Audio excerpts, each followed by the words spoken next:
The shopkeeper's fist came down on the counter so hard the glass jars rattled. "Get out!" Harold Finch's voice cut through the store like a blade. "You got nothing, Hale. You are nothing." Gideon stood frozen, his infant son pressed against his chest, one hand still reaching toward the can of formula on the shelf. "Please." The word came out smaller than he intended. "Just 2 more weeks, Harold. 2 weeks. 2 weeks?" Finch laughed, and it wasn't a kind sound. He looked around at the other customers, performing for them. "You hear that, folks? Man's wife isn't even cold in the ground yet, and he's already begging for handouts. Maybe that baby'd be better off with somebody who can actually feed him." The store went completely silent. If you had a child in your arms and the entire world just watched someone threaten to take them away, what would you do? Before you find out what happened next, if stories like this move you, stories about real people refusing to be broken, please hit that subscribe button right now and ring that bell. Every week I bring you stories that will make you feel something deep. Drop a comment and tell me what city or country you're watching from. I want to see how far this story travels. Now let's go back to that store, because what happened in the next 60 seconds changed 4 lives forever. The morning Gideon Hale walked into Finch's general store, he had exactly 73 cents in his coat pocket, a sleeping 4-month-old strapped to his chest, and the particular kind of desperation that a man tries very hard not to let show on his face. He'd counted the coins twice before leaving the cabin, counted them again on the walk into town, the frost-hard dirt road crunching under his boots, while Eli slept against him with that complete and absolute trust that only babies have. The kind that says, "I don't know where we're going, but I know you've got me." That trust was the thing that kept Gideon moving forward, when every other instinct told him to turn around. Cedar Falls, Colorado, in October of 1887, was not a town that was kind to weakness. It was a mining and ranching settlement that had been carved out of the mountain by people who believed suffering was something you earned your way out of, not something that happened to good people through no fault of their own. And that particular belief, worn smooth and hard like a river stone, meant that when a man like Gideon Hale showed up, broke and grieving and alone with an infant, most folks didn't see a man in crisis. They saw a man who'd made poor choices. Gideon knew how he looked. He'd seen himself in the small mirror above the wash basin that morning, and had looked away almost immediately. 3 weeks of inadequate sleep. 5 weeks since Martha died. The grief sat on his face like something that had moved in and hadn't bothered to ask permission. He was 31 years old, and he looked older, the way men do when life decides to accelerate. He pushed open the door to Finch's, and the bell above it chimed, and 4 heads turned toward him with the casual curiosity of small-town people who already knew each other's business and were now simply adding a new data point. Harold Finch stood behind the counter. He was a broad man with small eyes and the specific confidence of someone who has never in his life needed anything from anyone. He kept the store cold, never spent money heating it for customers, and he ran his credit ledger like a court of law. He had extended Gideon a line of credit 6 weeks ago when Martha was still alive, and Gideon was still working the Callaway mine. That was before the collapse, before the funeral, before everything. "Hale," Finch said, and his voice had that particular flatness that is worse than anger because at least anger implies the other person matters to you. Flatness means they don't. "Morning, Harold." Gideon kept his voice even. He'd rehearsed this.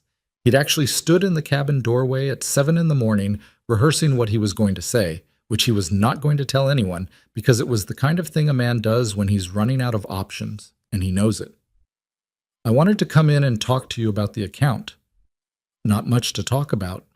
Finch reached under the counter and produced a leather-bound ledger that he set on the counter between them with a sound like a gavel. $6.40, that's what you owe. Gideon had known the number. Hearing it out loud still hit him somewhere in the sternum. "I know," he said, "and I'm going to pay it. I just need a little more time. I've been putting in applications at 3 different ranches, and I've got Applications." Finch said the word like it was something he'd found on the bottom of his boot. "You've been putting in applications." "Yes, sir." "Meanwhile, you owe me $6.40 and you're standing in my store." Gideon's jaw tightened. He was aware of the other customers. Mrs. Briggs from the post office, her daughter, a young man he didn't know, And old Tom Alder, who'd worked the same claim for 30 years and had a habit of watching everything with the same expression regardless of what was happening. He was aware of them the way you're aware of an audience when you'd rather be anywhere else. I wanted to pick up some formula for Eli, Gideon said, nodding toward the can on the shelf behind Finch. The infant formula, expensive, imported from a supplier in Denver, was the only thing keeping his son alive. Martha had nursed. Martha was gone. The substitute they'd tried 3 weeks ago had made Eli sick for 4 days. This particular brand was the only one his son could stomach, and it cost more than Gideon could comfortably think about. I'll put it on the account, and I'll pay everything by the end of the month. I've got a strong lead on work. No. The word was quiet. That's what Gideon would remember later, how quiet it was. Harold, no more credit, Hale. Finch crossed his arms. You're already at 640. You got no income, no wife, no collateral? I'm not a charity. I'm not asking for charity. I'm asking for 2 more weeks. And I'm telling you no. Finch's voice rose slightly, not from anger, but from performance. He wanted the room to hear. What I'd tell you is that a man who can't feed his own child might want to think seriously about whether he's in a position to be raising one. The air in the room changed. Gideon's hands, one pressed flat against Eli's back, one hanging at his side, went very still. He felt the baby shift against him, a small, sleepy movement, and some ferocious protective mechanism in his chest pulled tight like a wire. What did you say? I said, Finch leaned forward on the counter, holding his gaze, that there are families in this territory who can give a child a proper life. Stable families, families with means, and the county has ways of making arrangements when a parent can't provide. Somewhere behind Gideon, someone drew a breath. He didn't turn around. His name is Eli, Gideon said, and his voice came out very low and very flat. And he is my son. He's a hungry baby with a broke father who can't pay his debts. I will pay my debts. With what? Finch spread his hands. What exactly are you going to pay me with, Hale? Good intentions? Because good intentions don't buy formula, and they don't keep a 4-month-old alive through a Colorado winter. It was the truth. That was the worst part. It was an ugly, weaponized version of the truth, deployed specifically to humiliate in front of witnesses. But underneath the cruelty, it was true. Gideon had 73 cents. The formula cost $1.85 per tin. He couldn't do the math in a way that worked out. He stood there and he took it because what else do you do when a man has you cornered with arithmetic and there's a child sleeping on your chest who needs you to not fall apart in a general store in front of 4 strangers? He was about to speak. He wasn't sure what he was going to say, probably nothing good, when a voice came from the back of the store. How much does he owe? It was a woman's voice, clear and unhurried, with the kind of quiet authority that doesn't need to raise itself to be heard. Gideon turned, and so did everyone else. She was standing near the dry goods shelves in the back of the store, partially obscured by a bolt of wool fabric she'd apparently been examining. She was somewhere in her mid-40s, dressed well but practically. No frills, no excess. A dark wool coat that fit her properly, which in Cedar Falls in 1887 was itself a statement. Her hair was dark with threads of silver she hadn't tried to hide. She was looking at Finch with an expression that wasn't quite anything Gideon could name. Not pity, not outrage. Something more like the look a surveyor gives a piece of land they've already decided they're going to deal with. Finch blinked. Mrs. Blackthorne. I heard the number, she said. 640. Is that right? That is the current balance, yes, but this is really a private matter between... It stopped being private when you said it loudly enough for the whole room to hear. She came forward, opening a small leather purse as she moved. She counted out bills and coins on the counter with the methodical precision of a woman who had handled money her whole life and respected it without being awed by it. 640. There. Finch stared at the money. That covers Mr. Hale's balance, she said. Now add 2 tins of that formula to my order. Mrs. Blackthorne, I don't think it's appropriate for you to, Harold. She looked at him, and whatever was in that look made Finch stop talking mid-sentence. Add the formula. Gideon found his voice somewhere. Ma'am, I can't let you... You're not letting me do anything, she said, and she turned to look at him directly for the first time. Up close her eyes were a dark, unremarkable brown, and they were tired in the way that people get tired when they've been carrying something heavy for a long time. Not sad exactly, just weighted. I'm making a purchase in a store. That's all. I don't know you, Gideon said, which was not the most eloquent thing he'd ever said, but was at least honest. Vivian Blackthorne, she said. I own the Blackthorne Ranch, 12 miles north. You've probably heard of it even if we've never met. She turned back to the counter where Finch was wrapping the formula tins with the stiff movements of a man who'd had his little performance interrupted. I also have a proposition for you, if you're willing to listen. Not charity.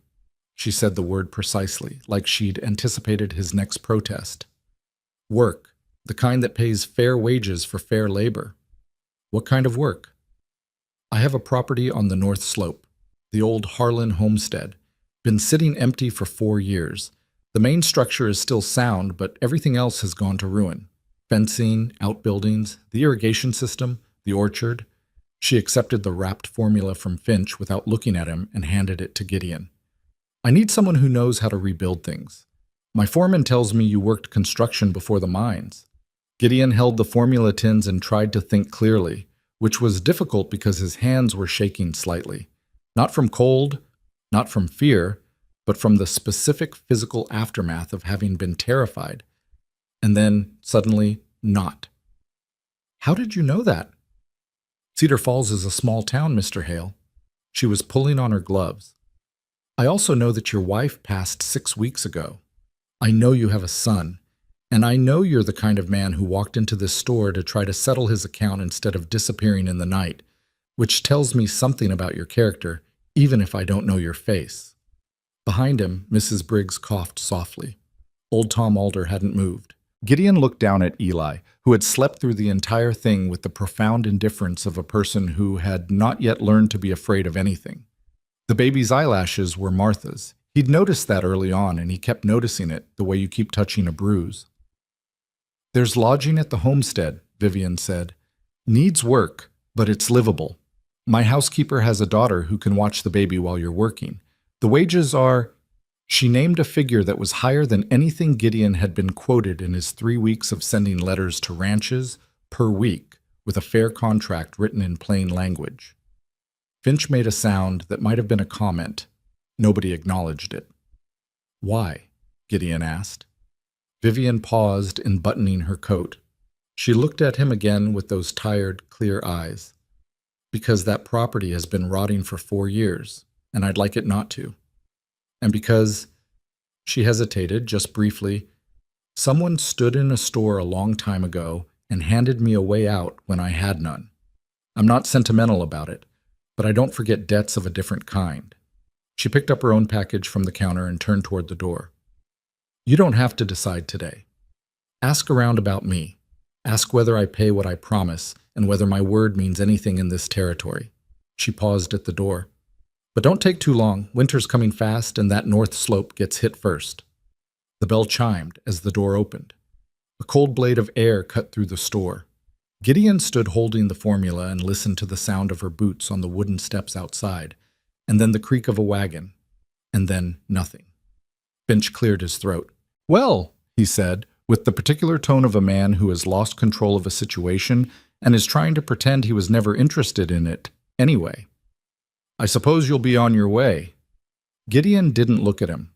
He looked at Eli, who was beginning to stir now, his small face scrunching toward wakefulness, and the specific displeasure of hunger that would not wait for anyone's drama to resolve itself.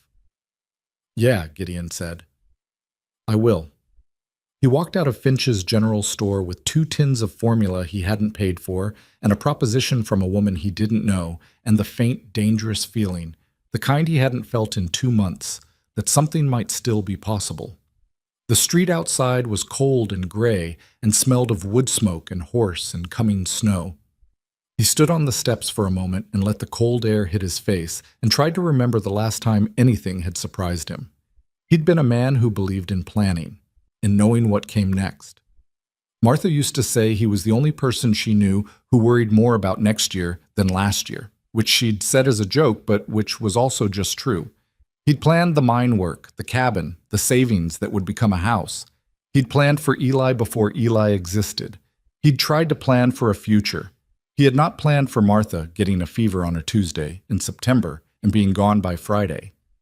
After that, planning had seemed like a thing that belonged to a different person.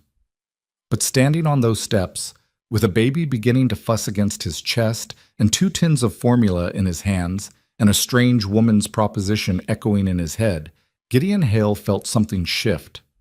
Not optimism. He wasn't ready for that.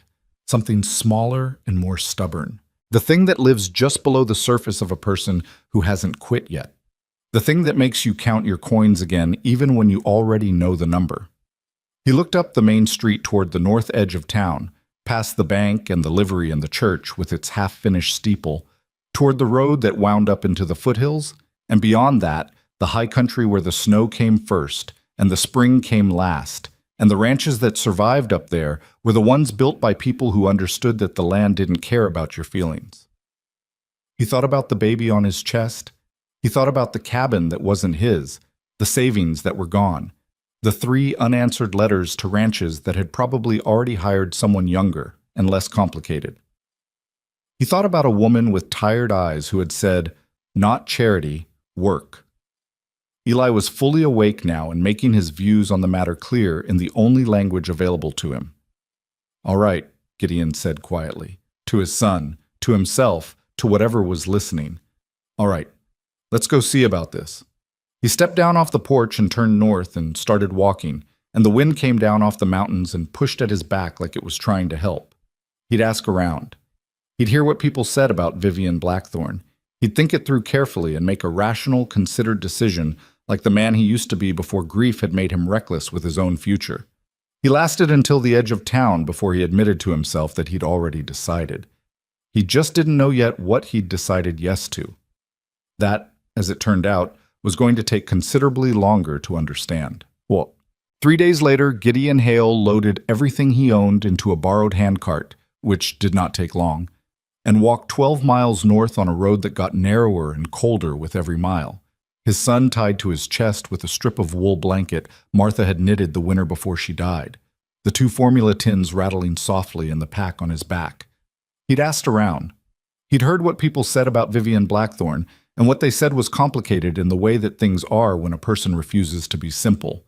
She'd come to Cedar Falls territory 8 years ago with her late husband, a rancher named Desmond Blackthorne, who died of a heart condition 4 years after they arrived. She'd kept the ranch running herself. Hired fairly, paid on time, expanded carefully. She didn't socialize much with the town's social circle, the wives of the bankers and the mine owners who held their little Wednesday teas and made it their business to know everyone else's. She was not particularly liked by that group. She was, however, respected in the way that competent people who don't ask for approval tend to be respected, grudgingly, sideways, without anyone quite admitting they're doing it. The woman at the post office told Gideon that Vivian had once paid for a Mexican family's winter supplies after their crop failed. No announcement, no fuss. The blacksmith said she was the toughest negotiator he'd ever dealt with, and that she hadn't cheated him once. Tom Alder, when Gideon had found him at the saloon and asked point blank, had squinted at him and said, "She straight?" "Yeah, she's straight. She's also not soft, so don't expect soft."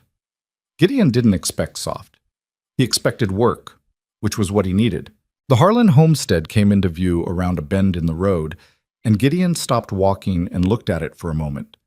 It was worse than he'd expected, which meant, for a man who'd spent the last 6 weeks learning to lower his expectations, it was bad indeed. The main cabin, a solid log structure that spoke of someone's original hard work, was still upright, but the roof at one end had partially buckled.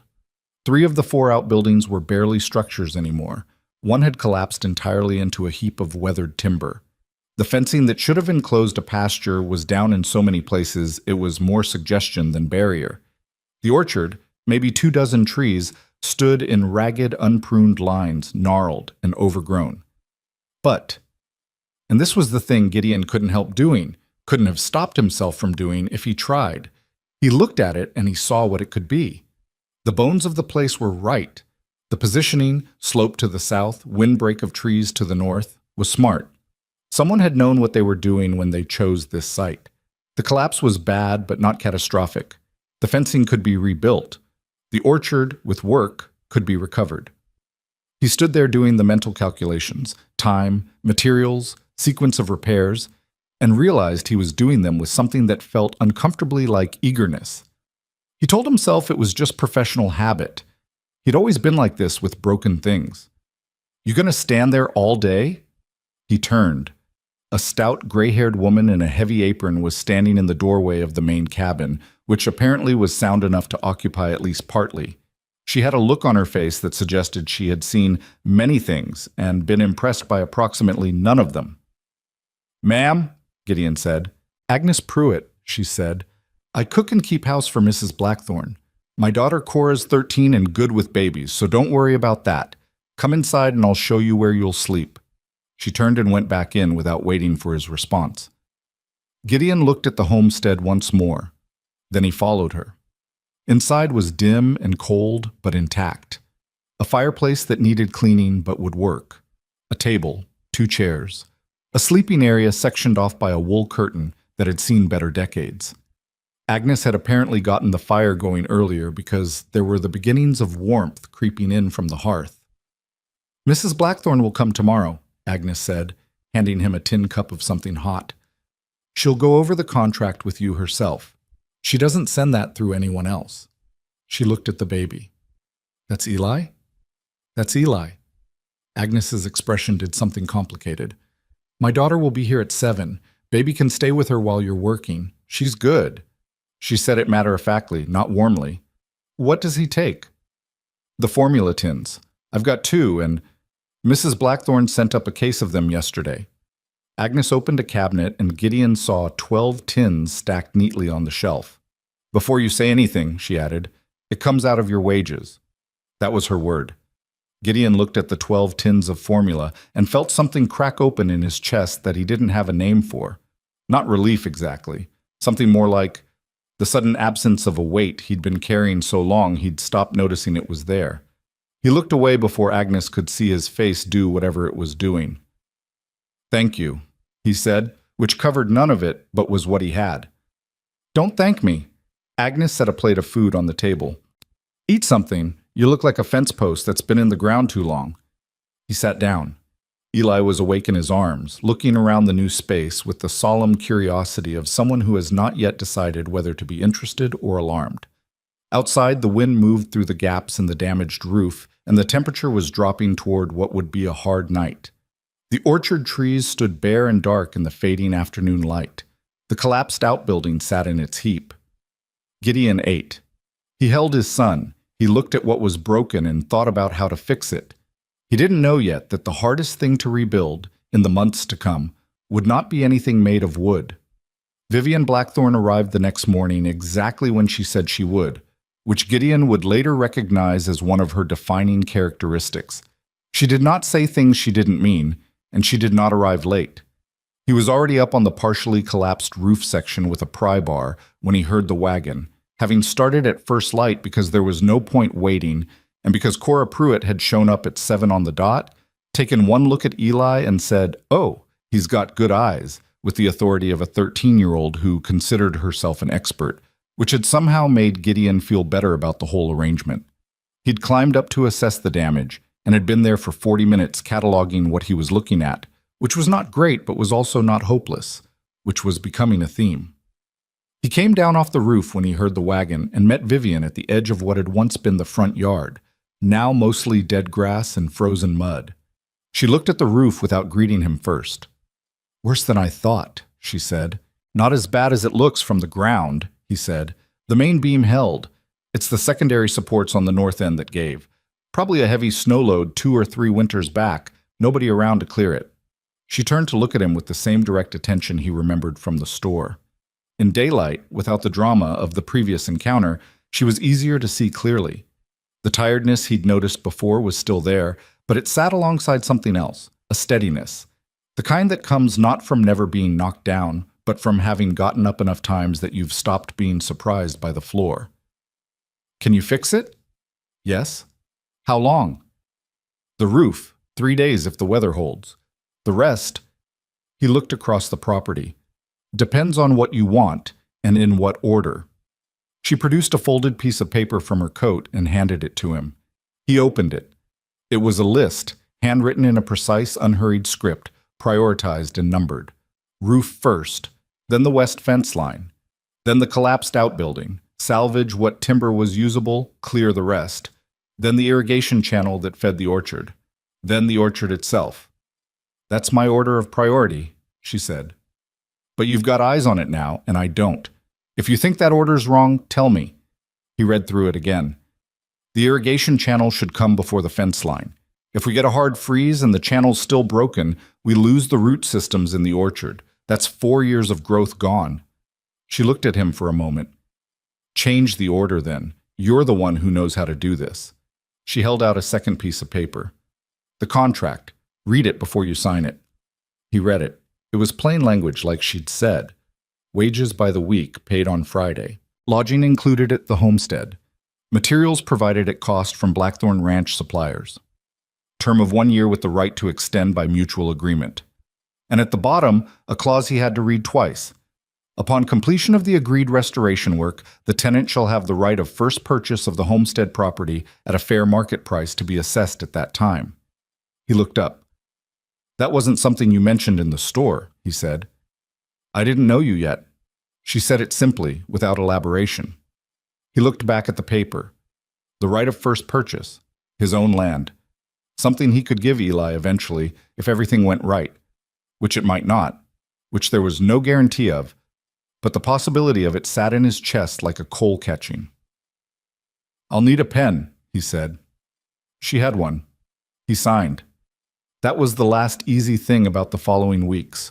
The work was brutal in the way that honest physical labor in cold weather always is. Not dramatic, just relentless. Gideon was up before light and down after dark, and the cold that settled into the valley by late October was the kind that didn't lift even at midday, that got into your joints and reminded you of every old injury with a thoroughness that felt almost personal. He'd worked hard before. He'd worked harder here. There was something about working land that might become your own that changed the nature of the effort, not made it easier, but gave it a direction, a point that mine work and construction had never quite had. The roof took 4 days instead of 3, because on the second day the weather didn't hold, and he spent most of it fighting to keep the tarp he'd rigged over the open section from being shredded by wind, while simultaneously trying not to come off the roof, which would have solved several problems permanently and not in a good way.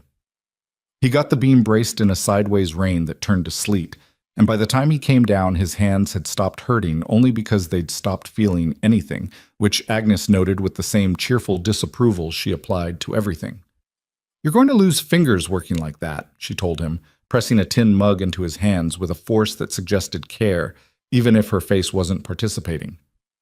"Fingers are fine," Gideon said, which was slightly optimistic. "They're purple." "That's just the cold." Agnes gave him the look she reserved for statements she considered technically true and entirely beside the point, and went back to whatever she was doing at the hearth. Eli was on a blanket on the floor nearby, working very seriously on the project of getting his fist into his mouth, which was absorbing most of his attention. Cora sat beside him, ready to intervene in whatever way a baby required, which had turned out to be considerable, and which Cora managed with a patience that slightly embarrassed Gideon given that she was 13. He watched his son for a moment. Eli looked up, found his father's face across the room, and produced the wide and entirely uncomplicated smile that babies deploy without any understanding of what it does to the people receiving it.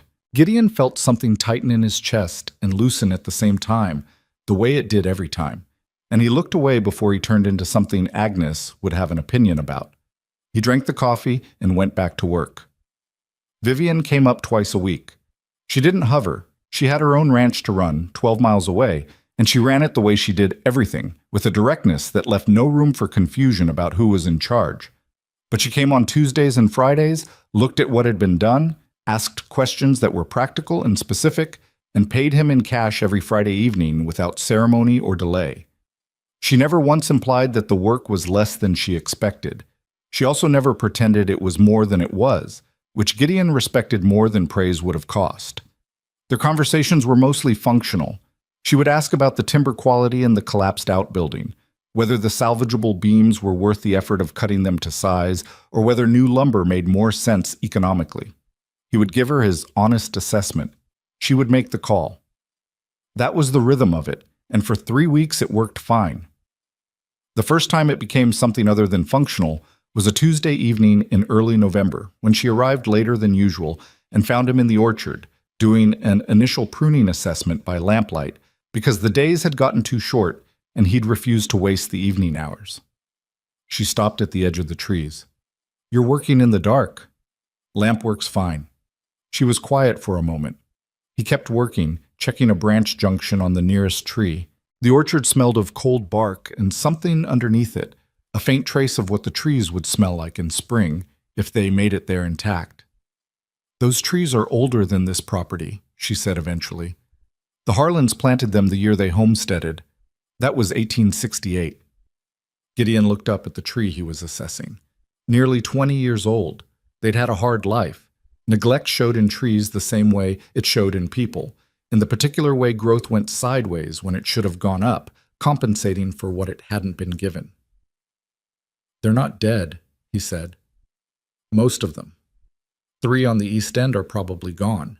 The rest have good root systems. You can tell by the crown response, even with the neglect. They've been fighting to grow this whole time." He hadn't meant it to sound like anything other than a statement about trees. Vivian was quiet for long enough that he glanced over. She was looking at the trees, not at him, and her expression had that quality again, the weighted stillness he'd noticed before, like someone listening to something that wasn't sound. "My husband planted an orchard," she said. "Different property. I sold it when I moved to Cedar Falls." He didn't ask why. It wasn't his business. But she kept talking, not like she'd decided to, but like the dark and the cold and the particular quality of the evening had lowered some internal guard she usually kept at full height. "Desmond thought every piece of land deserved something living on it beyond grass and cattle. He said an orchard meant you were planning to stay." She paused. "He planted 60 trees. I sold the property 2 years after he died, and I never went back to see if they survived." Gideon held the lamp up to check a branch. "This one will survive," he said. "This particular tree. It'll take another year of careful work, but it'll fruit again." She looked at the tree he was indicating. She didn't say anything, but something about the set of her shoulders shifted very slightly, and that was enough. They stood in the orchard for another few minutes in the kind of silence that is comfortable rather than awkward, which neither of them acknowledged because acknowledging it would have complicated things, and things were already complicated enough. She left at full dark. He worked for another hour by lamplight, and when he finally went inside and got warm and checked on Eli, sleeping in the corner Agnes had arranged with a wool-padded crate and a level of organizational competence that made Gideon feel slightly inadequate, he sat at the table for a while without doing anything in particular. He was not thinking about Vivian Blackthorne. He was emphatically not thinking about the fact that she'd told him something personal in the orchard when she hadn't needed to. He was not analyzing the way the evening had felt different from the previous evenings. He was thinking about the irrigation channel, which needed to be addressed this week before the ground froze solid. He was very convincingly thinking about the irrigation channel. It was the second week of November when things changed in a different way, and not because of anything anyone on the homestead did. Gideon was in town picking up materials, lumber and hardware that he'd arranged through the Blackthorn Ranch supplier account, when a man he didn't know fell in to step beside him on the main street. That was the first sign something was off, because in Cedar Falls, people didn't fall into step beside strangers. They nodded or they ignored. They didn't match your stride and look straight ahead like they were having a casual stroll. "Hail," the man said. Gideon didn't stop walking. "That's my name. Conrad Voss sends his regards." That name he knew. Conrad Voss was the largest landowner in the territory, had been for 15 years, had gotten that way through a combination of genuine business acumen and methods that people talked about in careful, quiet voices. He owned 3 ranches, 6 mining claims, and had controlling interest in the Cedar Falls Bank. He was not a man who sent regards to people like Gideon Hale without a reason. "Mr. Voss doesn't know me," Gideon said. "He knows you're working the Harlan homestead for Vivian Blackthorne." The man, young, well-dressed in a way that was meant to communicate that he was someone's representative rather than his own person, kept his voice pleasant. "He'd like you to know that he's had a long-standing interest in that property. and that he's in a position to make it worth your while to move along. Gideon stopped walking. He looked at the man directly for the first time. Move along. The work you've put in won't go uncompensated. Mr. Voss is a fair man. He'd ensure you were paid for your time and set up somewhere else, somewhere better suited to a man in your situation. A man in my situation, Gideon repeated slowly. A single father, limited resources. You've got enough to worry about without getting caught between Mr. Voss and— Tell Mr. Voss, Gideon said, that I have a contract. Contracts can be complicated. Mine isn't. He picked up the lumber he'd set down and turned away. And you can tell him I said so. He heard the man say something behind him, but he kept walking, and when he got back to the supply wagon and loaded the lumber and drove the 12 miles back to the homestead, he turned the conversation over in his head the whole way. He told Vivian on Friday. She listened without interrupting, which he'd noticed was something she did. She actually listened, rather than loading her response while you were still talking. When he finished, she was quiet for a moment. How long ago? She asked. Tuesday. She nodded slowly. She was standing at the repaired fence line on the east side of the property, running her hand along the new post Gideon had set that morning.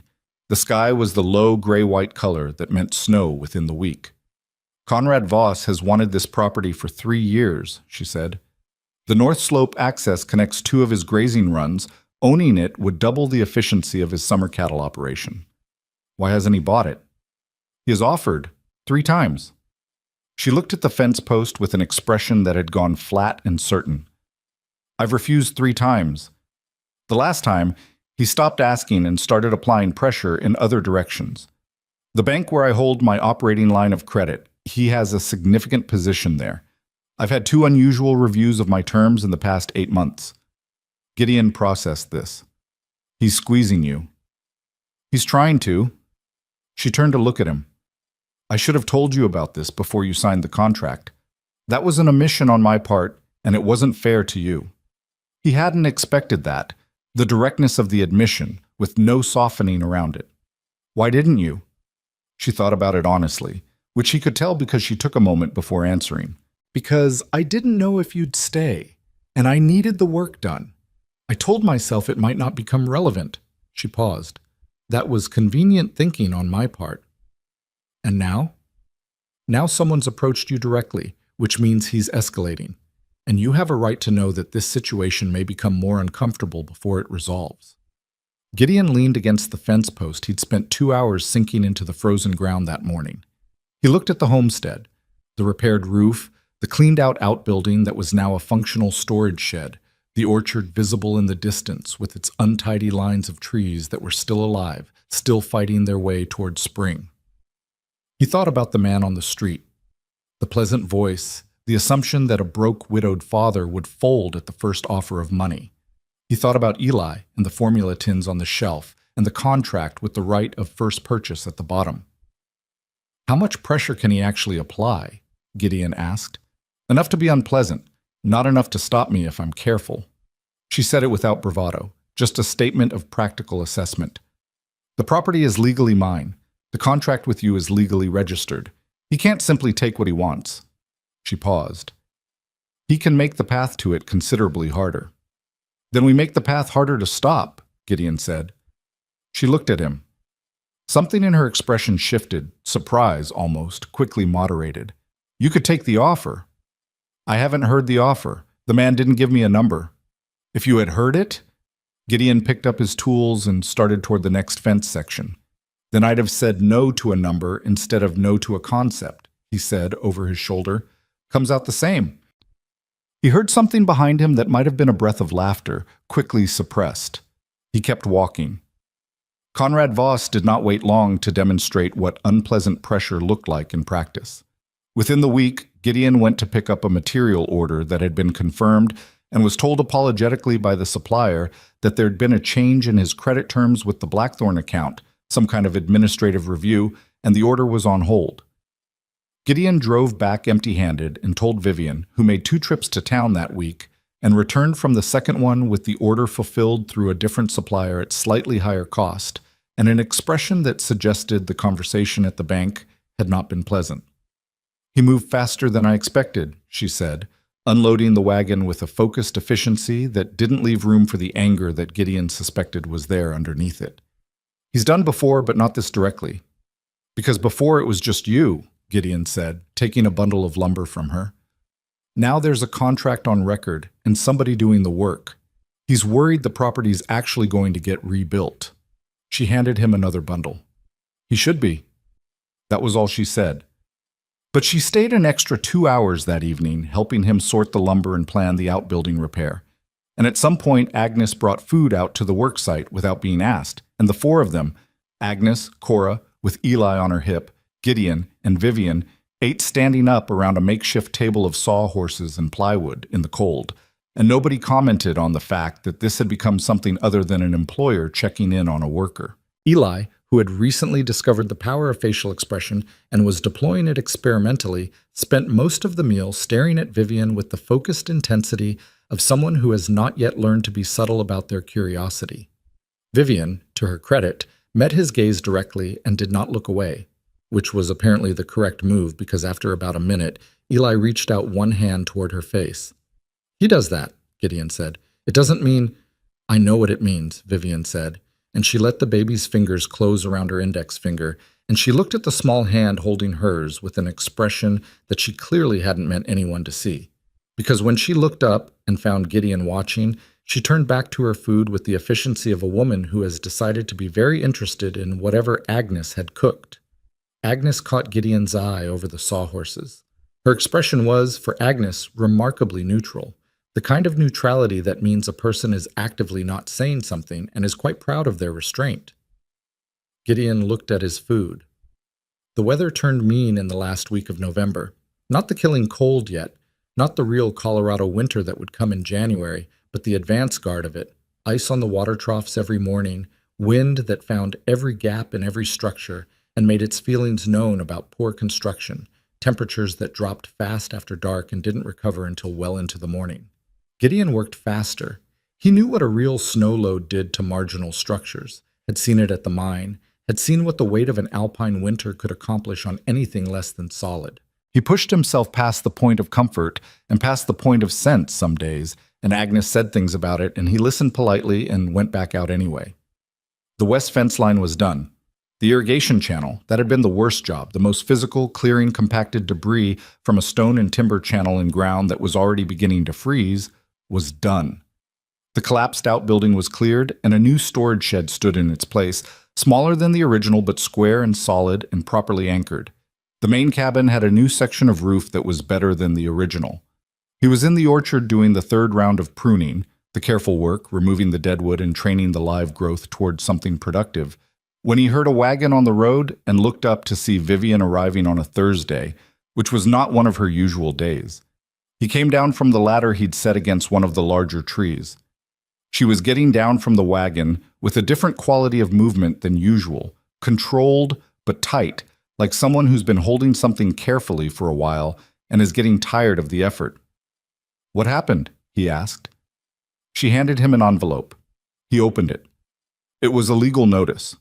Formal language, official seal, from a law office in Denver, alleging that the original title to the Harlan homestead property contained an unresolved encumbrance from an 1874 land survey, and that pending review of said encumbrance, all development activity should cease.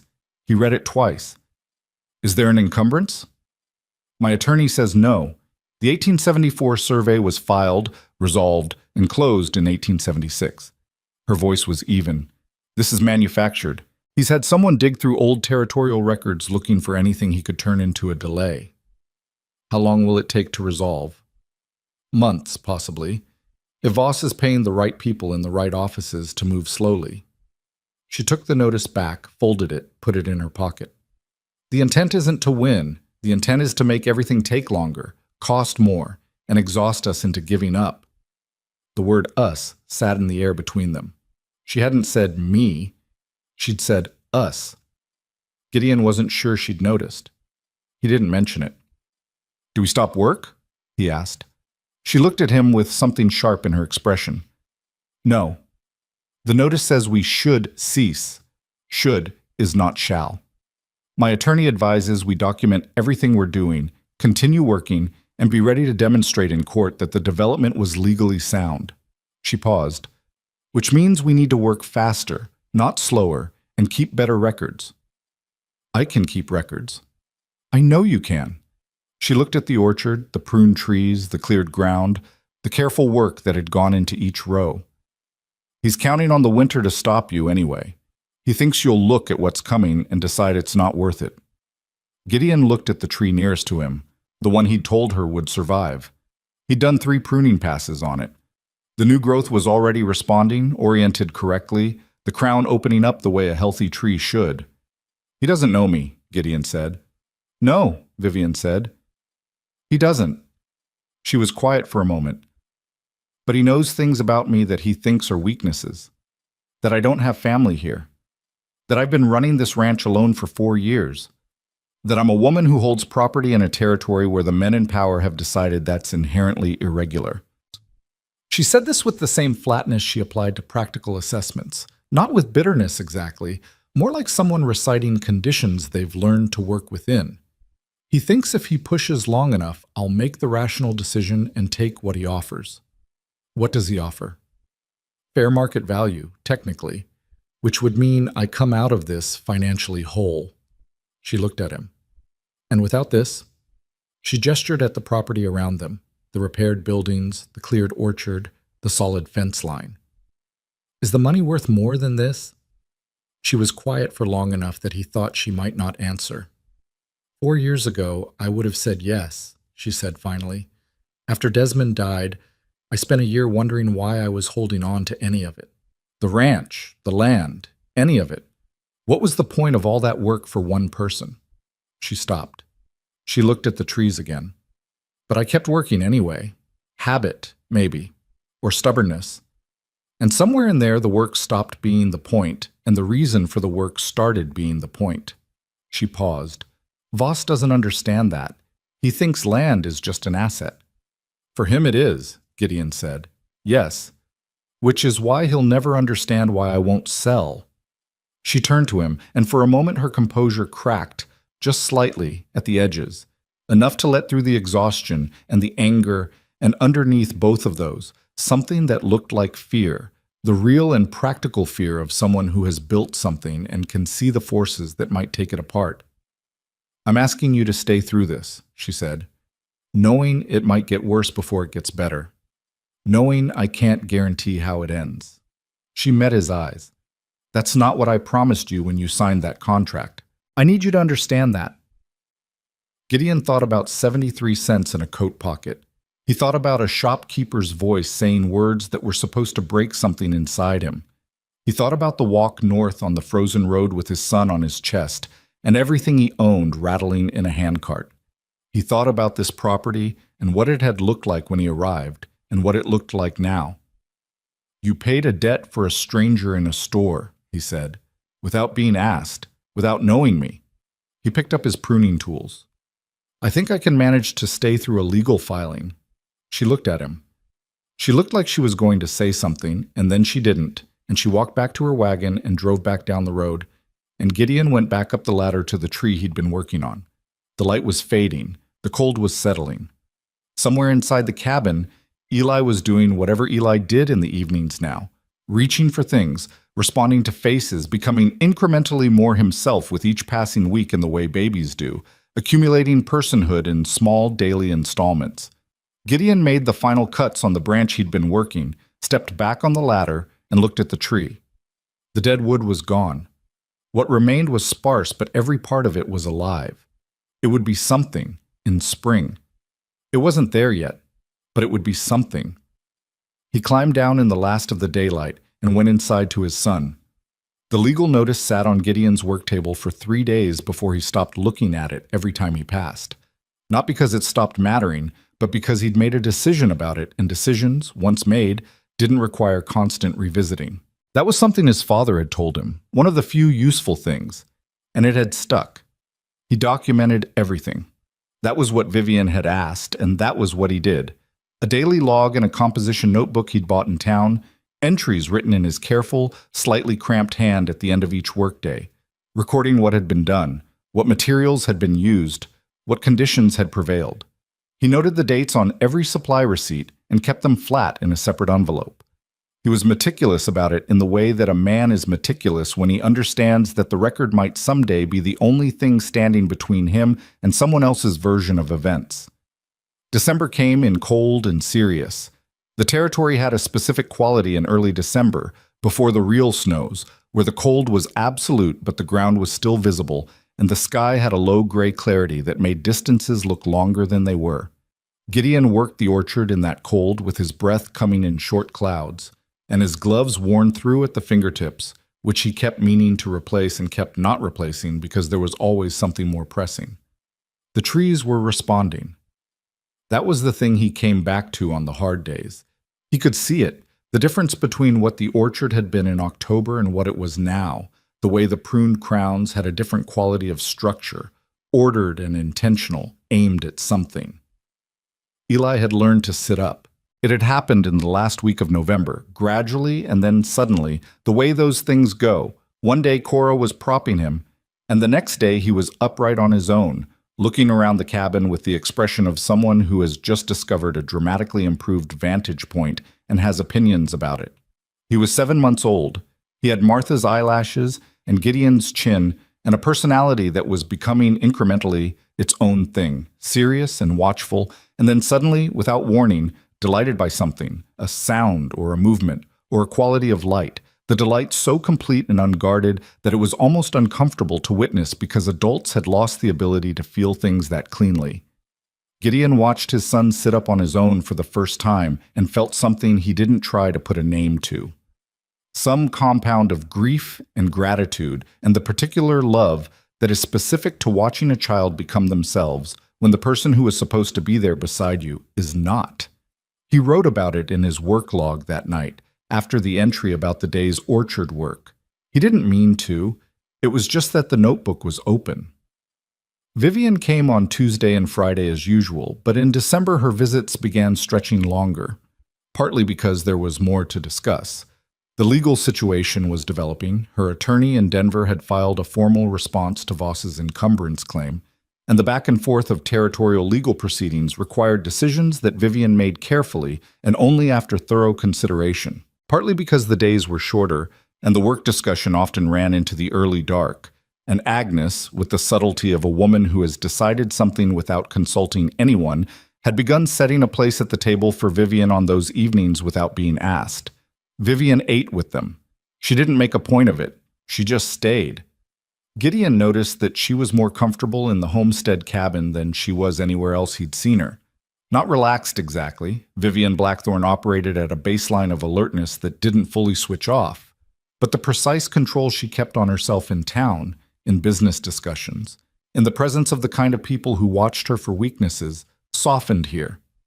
She'd sit at the table after eating and talk to Eli with the matter-of-fact seriousness she brought to everything, holding a conversation with a 7-month-old about the structural integrity of the irrigation channel or the best variety of apple for a high-altitude climate. And Eli would watch her face and respond with the vocalizations he was currently developing, which sounded like commentary even if they weren't, and something in the whole exchange was so earnest and so unguarded that it occasionally made Agnes pretend to find something very interesting on the other side of the room. They were not talking about what was happening. That was a mutual, unspoken agreement, and it held, mostly because both of them were practical people who understood that naming something before you were sure of it was how you made a mistake you couldn't take back. What Gideon was sure of was the work. What he was less sure of lived in the part of him that noticed when Vivian arrived on the road, that tracked the specific quality of her voice when she was tired versus when she was angry, versus when something had briefly caught her off guard, that had memorized, entirely against his will, the way she put her hands around a coffee mug in cold weather. He filed all of this under things he was not thinking about and kept working. The letter from Voss arrived on a Wednesday morning, delivered by a writer from town, addressed to Gideon directly, not to Vivian, to him. He read it standing outside in the cold, the writer already gone back down the road. It was politely written, which somehow made it worse. Conrad Voss wished to communicate personally his understanding of Mr. Hale's difficult circumstances. He expressed, in careful language, his respect for a man doing his best in a hard situation. He noted that he was in a position to offer Mr. Hale a sum of money. The figure had been left as a blank, to be filled in at a personal meeting at Mr. Hale's convenience, sufficient to allow him to relocate his family, settle any outstanding obligations, and make a fresh start in a more favorable situation. The offer was not contingent on any action against Mrs. Blackthorne or her property. Mr. Hale would simply need to resign his current employment and tender his departure. At the bottom, in what Gideon recognized as a deliberate postscript, he also wished Mr. Hale to consider, as a father, what prolonged conflict and legal uncertainty might mean for a young child who had already suffered considerable instability. Gideon folded the letter. He folded it a second time. He stood in the cold and breathed slowly for a moment, which was necessary.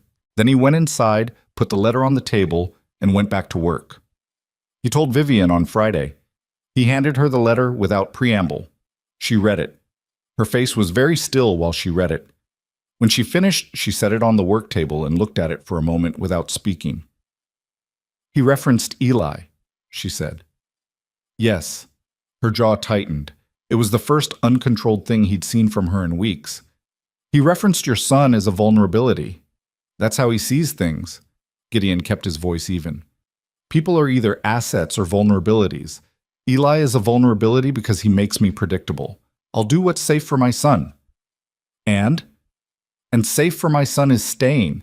Leaving doesn't make Eli safer. Leaving puts us back in that cabin with 73 cents and no prospects. He looked at her. He calculated wrong. Vivian picked up the letter. She folded it precisely and handed it back to him. "Keep this. It goes to my attorney with the rest of the documentation. Already figured that." She turned toward the window, the repaired window that used to let the cold straight through and now held the draft out. Outside, the orchard was visible in the gray December light, the pruned trees standing in their rows with a neatness that hadn't existed in October. "He's going to escalate," she said. "After this, when he realizes the offer didn't work, he'll find another angle." She turned back to Gideon. "I need to tell you something I've been considering, and I need you to understand it's not a decision I've made lightly." He waited. "I've spoken with my attorney about recording your lease formally with the Territorial Land Office, not just as a private contract between us, but as a registered long-term lease with your purchase option on public record." She watched his face. "It changes the legal landscape. Once your interest in the property is a matter of public record, Voss can't threaten you with obscurity. Everyone in the territory will know you have a legal stake here. It makes you harder to pressure, and it makes the property harder to attack." Gideon thought about this. It also makes you a target for a different kind of pressure.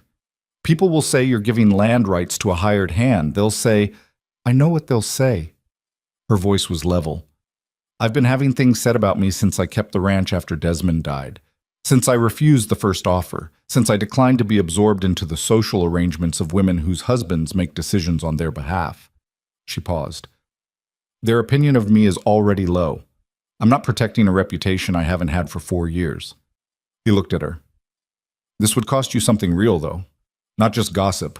The people who lend money, who supply materials, are already being worked by Voss. He's already applying pressure through those channels." She sat down at the table, and for the first time he saw her look tired in a way that wasn't hidden or managed, just tired. "I've been trying to hold this together quietly. I thought if I was careful enough and moved fast enough, I could get the property rebuilt and the legal situation resolved before it became a larger fight." She rubbed the side of her hand across her forehead, a gesture she probably didn't know she made. "That's not going to be possible. He's not going to stop until he either gets what he wants or the cost of fighting becomes too high for him. So we make the cost too high." She looked at him. "The recording is the first step. The second step is something I've been planning for the property that I haven't announced yet. A school, and a nursery for working families." She watched his face. "There are 8 families in this valley who can't keep their children while they work. The women especially, they're losing income, leaving jobs, making impossible choices. If this property had a small building where children could be kept safely during work hours, that's not a small thing," Gideon said. "No, it isn't." She was watching him carefully. "It changes what this property is.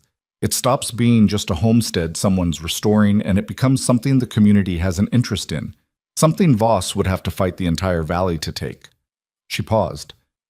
"It also means I'm publicly committing to this place in a way I can't walk back from. Every ranching family in the valley will know what's here and what's at stake. Gideon was quiet for a moment. He thought about the families she was describing. He thought about Cora Pruitt, who was 13 and had turned out to be the most reliable person on the property, watching Eli every day so that Gideon could work. He thought about the woman who'd been at the general store the day Finch had gone after him. She'd had a child on her hip and had looked away when it happened, not from cruelty, but from the particular helplessness of someone who didn't see how they could intervene. "Build it on the south side of the main cabin," he said. "Best light. I can have a structure up before the worst of winter if we start this week." Vivian blinked. It was, he realized, the closest thing to surprise he'd ever seen on her face. "You're agreeing. You're trying to do something that's actually useful," he said. "What's to argue about?" She was quiet for a moment in a way that made him think she'd expected an argument, had prepared for one, and now didn't quite know what to do without it. "The recording goes in this week," she said finally. "I'll go to the land office on Monday. I'll start on the foundation Tuesday." She nodded. She looked like she wanted to say something else. She didn't. She stayed for dinner. The recording of the lease went into the territorial land office on Monday morning. By Wednesday, Gideon was informed by the supplier when he went for materials that there had been some discussion in town. This was delivered by the supplier's young assistant with the uncomfortable energy of someone conveying news they weren't sure how to frame, and it boiled down to people were talking. What they were talking about varied by who was doing the talking. The ranching families in the valley, the working ones, the ones who actually ran cattle and crops rather than managing properties from town, were largely of the opinion that if Vivian Blackthorne wanted to give a man with a good work record a formal lease on a derelict property she owned, that was her business and probably sensible. The social layer in town, the bankers' wives, the men who sat on the territorial land committee, Finch among them, which Gideon appreciated in a grim sort of way, had a different view. The word that came back to him was inappropriate, which he gathered was doing a lot of work in those conversations. It didn't surprise him. It didn't stop him either. By the end of the second week of December, he had the foundation for the school and nursery structure poured. A real foundation, stone and mortar, nothing temporary about it, and the framing up on 2 walls. He'd worked with a grim speed that had even Agnes commenting that she was considering hiding his tools to make him sleep, which from Agnes was practically tender. The second Thursday of December, Conrad Voss came to the homestead himself. That was the thing about Voss. He'd been so present through intermediaries, through letters, through legal notices and supply chain pressure, that Gideon had half-constructed him as a force rather than a person. When the man actually pulled up in his wagon on a gray December afternoon, he was surprisingly ordinary to look at. 60 or so, heavy in the way of men who had been strong once and had gradually become well-fed instead. Expensive coat, the particular manner of someone who had not been told no enough times to have learned how to receive it gracefully. He got down from the wagon with the ease of a man who owns things, looked around the homestead with an expression that was trying to conceal how impressed he was by the progress and not entirely succeeding.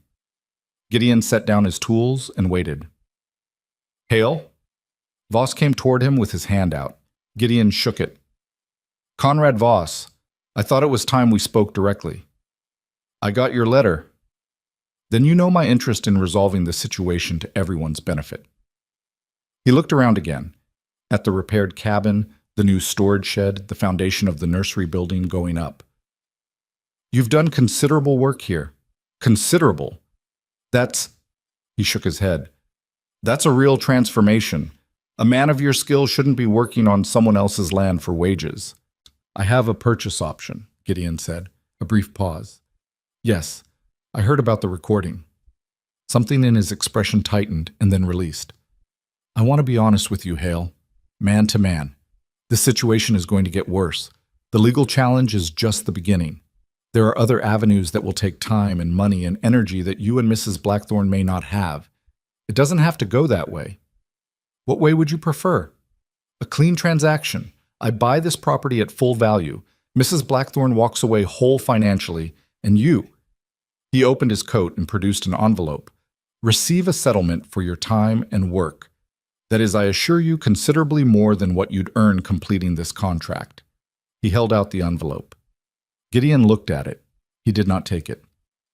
"I'm going to tell you what I told your man in town," he said. "I have a contract. I'm offering you more than the contract can give you. The contract gives me this." Gideon looked at the homestead, the foundation, the trees, the roof he'd rebuilt in sideways sleet. He looked back at Voss. "The right to buy this land when the work's done. The right to build something here that belongs to me and my son." He paused. "You're offering me money to walk away from that. I'm telling you the money doesn't cover what I'd be walking away from." Voss looked at him with the expression of a man who has just recalculated and found the result inconvenient. "You understand I can make this very difficult." "You've been making it difficult since November," Gideon said. "The supply disruptions, the credit review at the bank, the legal filing." He kept his voice conversational. "It's been difficult. We've kept working." Voss was quiet for a moment. He looked at Gideon's way powerful men sometimes look at people who refuse to behave predictably, with a mixture of irritation and a grudging, unwilling respect that he would not admit to. "Mrs. Blackthorne has made you loyal," he said. "I'll give her that." "Mrs. Blackthorne paid a debt I owed to a shopkeeper," Gideon said, "and offered me honest work for fair wages. The loyalty is mine. I made it." The distinction seemed to land. Voss looked at him for another moment, then put the envelope back in his coat.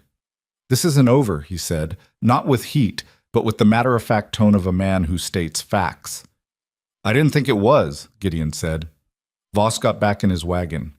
He looked at the homestead one more time from that higher vantage, at the stone foundation of the nursery building, the straight fence lines, the orchard visible in the gray distance, and something in his expression moved in a way Gideon couldn't fully read. Not defeat.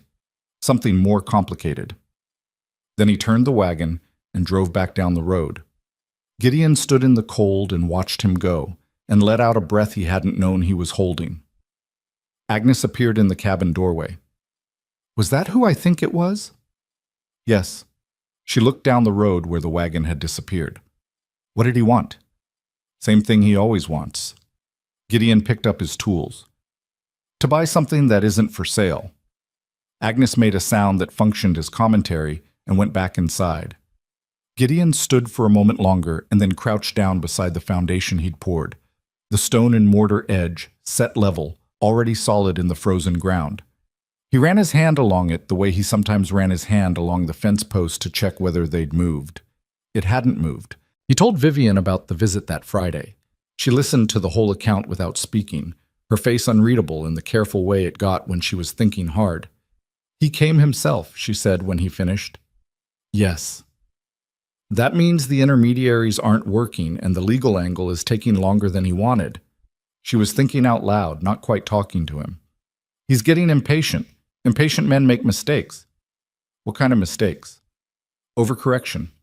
He'll apply more pressure than the situation warrants, and he'll do it visibly, which means the people he's been applying it to quietly will see what he is." She looked at Gideon. "He's about to show his hand, which is—" She paused.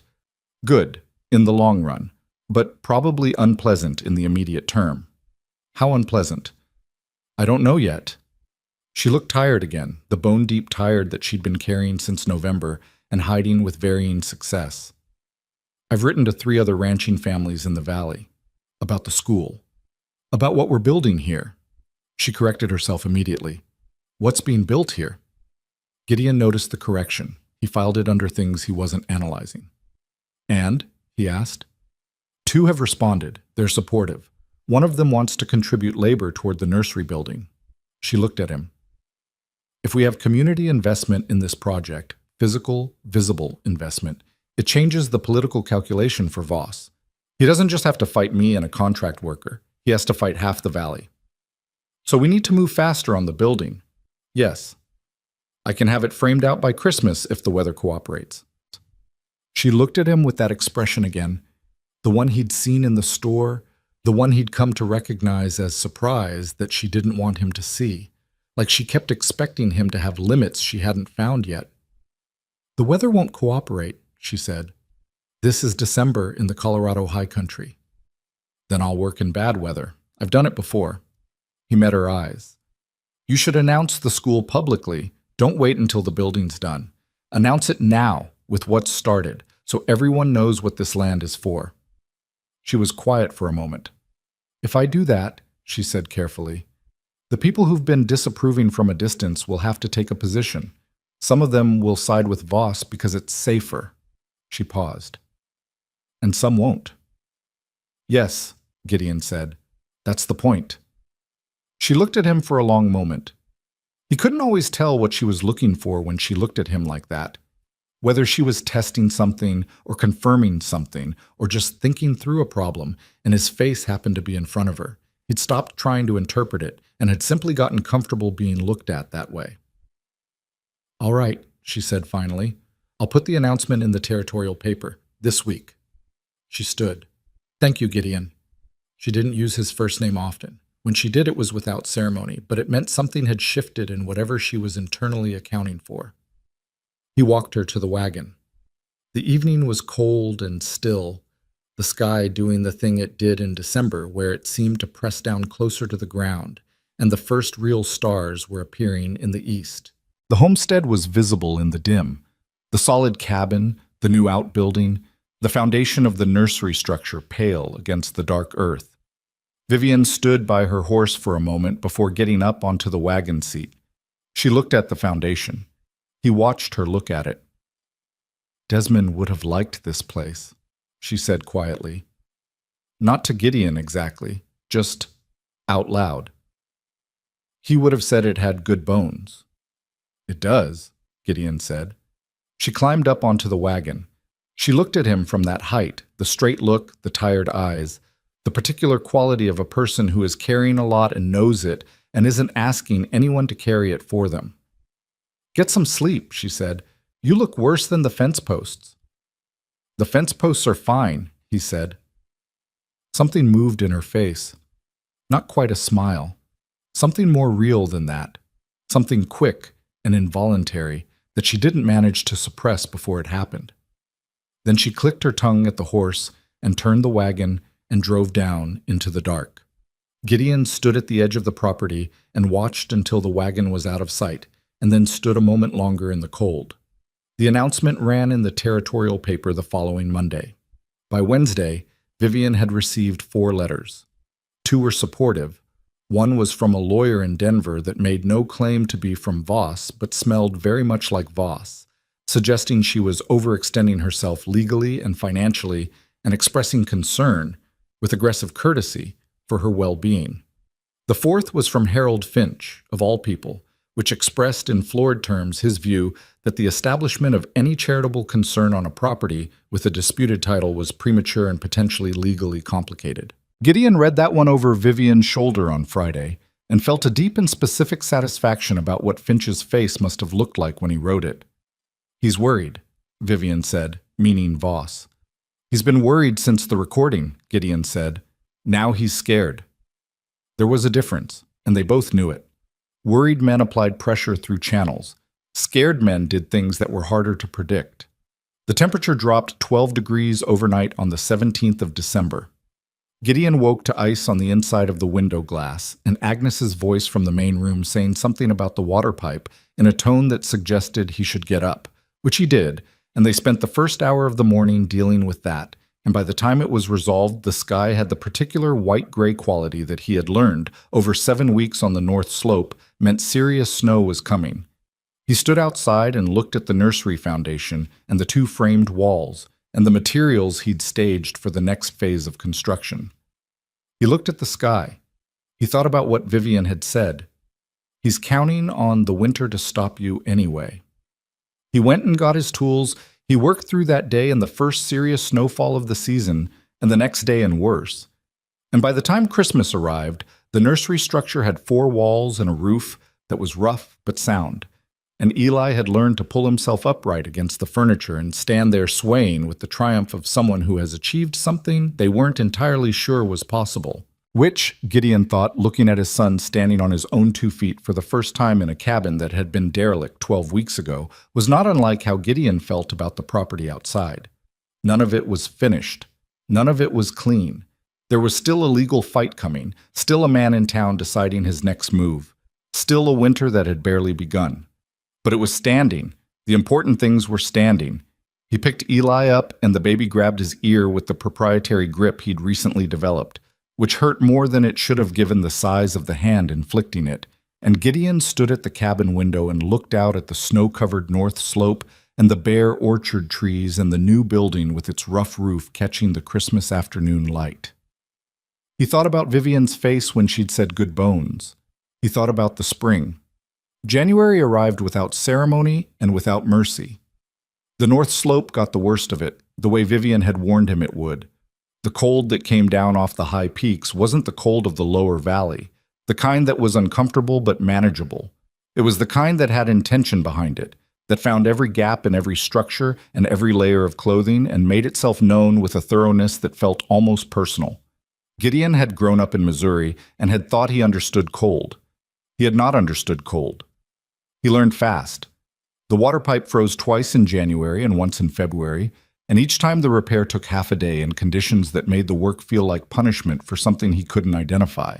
The livestock, 2 milk cows and 4 horses that Vivian had arranged to winter at the homestead, because the Blackthorn Ranch barn was at capacity, required constant attention, breaking ice on the water troughs each morning before anything else, hauling feed from the storage shed through snow that was sometimes knee-deep and sometimes, after a particularly bad night, hip-deep. He rigged a rope line between the cabin and the storage shed after the 3rd week of January, when a ground blizzard reduced visibility to nothing, and he realized that losing the path between the 2 buildings in those conditions was a way to die quickly and without drama about 50 feet from shelter. He did not tell Vivian about the rope line until later. There was no point in alarming her about something he'd already solved. Eli turned 8 months in January, then 9 in February. He pulled himself to standing on every available surface and then lowered himself back down with a concentration that suggested he understood the stakes of the falling part. He had 4 teeth and a strong preference for being in the same room as whichever adult was currently his favorite, which rotated on a schedule that seemed to follow some internal logic nobody else had access to. Some weeks it was Agnes, some weeks Cora, some weeks Gideon, who would be trying to review his work log at the table with Eli crawling determinedly toward him across the floor with the specific intent of being picked up. And he would put down the pen and pick up the baby because there were things you couldn't argue with. On the Fridays when Vivian came, it was Vivian. She had started arriving earlier in January, sometimes by midday, and Gideon had stopped pretending he didn't notice the time. She would come in from the cold and Agnes would have coffee ready without being asked. And after Vivian had shed her coat and sat for a few minutes, Eli would become aware of her presence from wherever he was in the cabin and would make his way to her with all the stealth and subtlety of a freight train. And Vivian would pick him up and hold him with the ease of someone who had done this before, though she had never said so and Gideon had never asked. The legal situation ground slowly forward the way legal situations do when they're designed less to resolve than to exhaust. Vivian's attorney in Denver had filed the formal counter-response to Voss's encumbrance claim in December. In January, Voss's attorneys filed a supplemental motion. In February, a territorial land commissioner was assigned to review the case, which Vivian's attorney assessed as promising because the commissioner in question had a reputation for independence, meaning Voss's influence had limits even in the official channels he'd been working. "We're not losing," Vivian said on a Friday in mid-February, sitting at the table with Eli in her lap and the latest letter from her attorney in her hand. "We're just not winning yet." "How much longer?" Gideon asked. "My attorney says 6 weeks, possibly 8, before the commissioner issues an initial finding. If the finding goes our way, Voss can appeal, but it becomes expensive and visible in a way he may not want." She folded the letter. "If it doesn't go our way, we have stronger options than he thinks." "What options?" She looked at him. "The families who contributed to the nursery building. There are 9 of them now. I didn't tell you the last 2 came in after the new year. If Voss wants to fight this property, he has to fight 9 families who have put labor and materials into a building on it." She paused. "That is a different legal and political situation than fighting 1 widow and 1 contracted laborer." Gideon thought about that. 9 families, he said. 9. She looked down at Eli, who was examining her coat button with total absorption. "The announcement in the paper did something I didn't fully anticipate. The people who were quietly sympathetic, they came out when they saw someone else was willing to be public. That's how it works. The first person to stand up gets the arrows. Everyone after that has it easier. You stood up. You stood beside me, she said, and she said it simply, like a statement of fact, not like something she'd weighed before saying. She looked up and found him looking at her, and something shifted in her expression. Not the careful neutrality she usually managed, but a brief, unguarded thing, a flickering of what was underneath the composure. Then Eli pulled the button, and she looked down, and the moment closed. Gideon turned back to the window. Outside, the February light on the snow was brutal and clean. The orchard trees stood in their rows, bare and still, and the nursery building with its rough walls was quiet. In 6 weeks, 8 weeks, possibly the legal threat would resolve, and possibly it wouldn't, and there was nothing to do about that except keep working, which was what he did. What he could not keep doing, and he knew this with the kind of clarity that comes when you've been avoiding something long enough that it's become unavoidable, was pretending that what he felt had no direction. He had been careful about this. He had been careful in the way that a man is careful when he knows the stakes and doesn't trust himself to be smart about them. She was his employer. The contract between them was the most important document in his life after Eli's birth record. Whatever had grown in the space between them, and something had grown there, quietly, incrementally, the way the trees in the orchard had been growing all winter under the ice. He had no intention of doing anything to endanger what mattered. He told himself this on a daily basis, and it was true, as far as it went. It just didn't stop anything from being what it was. The storm hit on the 14th of February. He knew it was coming 2 days before. The sky had that particular quality, a specific shade of yellow-gray that the old-timers in Cedar Falls described as the color of trouble, and the animals were restless in a way that wasn't random. The horses paced, the cows pressed toward the inside wall of their enclosure. Gideon spent the day before the storm doing everything he could to prepare, which was considerable and not enough. He got the livestock into the most sheltered part of the enclosure and reinforced the walls with the extra lumber he'd staged. He checked every fastening on every structure. He brought in enough firewood to last 5 days. He reinforced the rope line between the cabin and the storage shed, added a second line, parallel, because one was not going to be adequate for what was coming. Agnes watched him work with an expression that suggested she was deciding between admiration and concern and hadn't landed yet. Cora had gone home the day before because Gideon had sent her. He didn't want her on the property in this weather, and he'd said so plainly, which had required some negotiation because Cora had opinions about her own capabilities. Eli was 9 months and 2 weeks old and had absolutely no understanding of barometric pressure or what it implied. Gideon brought him inside after the livestock work was done and set him on the floor with a collection of objects that constituted his toy inventory: a wooden spoon, a tin cup that had been beaten into a shape that was interesting to hold, a folded piece of leather that had no apparent purpose but was clearly precious, and sat at the table with the work log and tried to think about whether there was anything he'd missed. He had missed one thing. He realized it at 11 that night when he heard a wagon on the road. He went to the window and looked out into the darkness and the beginning of the snow that was the leading edge of the storm. And there were lanterns coming down the road, and when they got close enough, he recognized the Blackthorn wagon and the particular way Vivian held the reins even at a distance. He got his coat and went out to meet her. "What are you doing?" he said, which was not the most sophisticated opening but represented his honest mental state. She got down from the wagon with the focused efficiency she brought to everything physical, but her face was tighter than usual, and she'd been driving through the beginning of the storm, and she was cold. "The pass road will be closed by morning," she said. "I couldn't get here for a week or more." She started unhitching the horse, which she did herself without asking. "I wasn't going to leave you here alone with an infant and livestock in a storm like this. I've been managing." "I know you have." She pulled the horse toward the shelter. "I'm not here because I think you can't manage. I'm here because—" She stopped, and in the lantern light and the beginning snow, he could see her decide something and then say the actual thing instead of the easier thing, "Because I didn't want to be 12 miles away when this hit." He looked at her. She looked back at him, and she'd run out of composure for the evening, which was its own answer. "Get inside," he said. "I'll sort the horse." She went inside. He dealt with the horse quickly because the wind was picking up in the way that told him quickly was going to be all he had access to, and by the time he got back into the cabin, the temperature on the north slope had already dropped 5 degrees from what it had been an hour before. The storm arrived in full around 2 in the morning. Gideon had been dozing in the chair by the fire when the sound woke him. Not the sound of wind, which he'd been hearing all night, but a different sound, a lower register, the sound of something with real weight behind it. He was up and to the window before he was fully awake.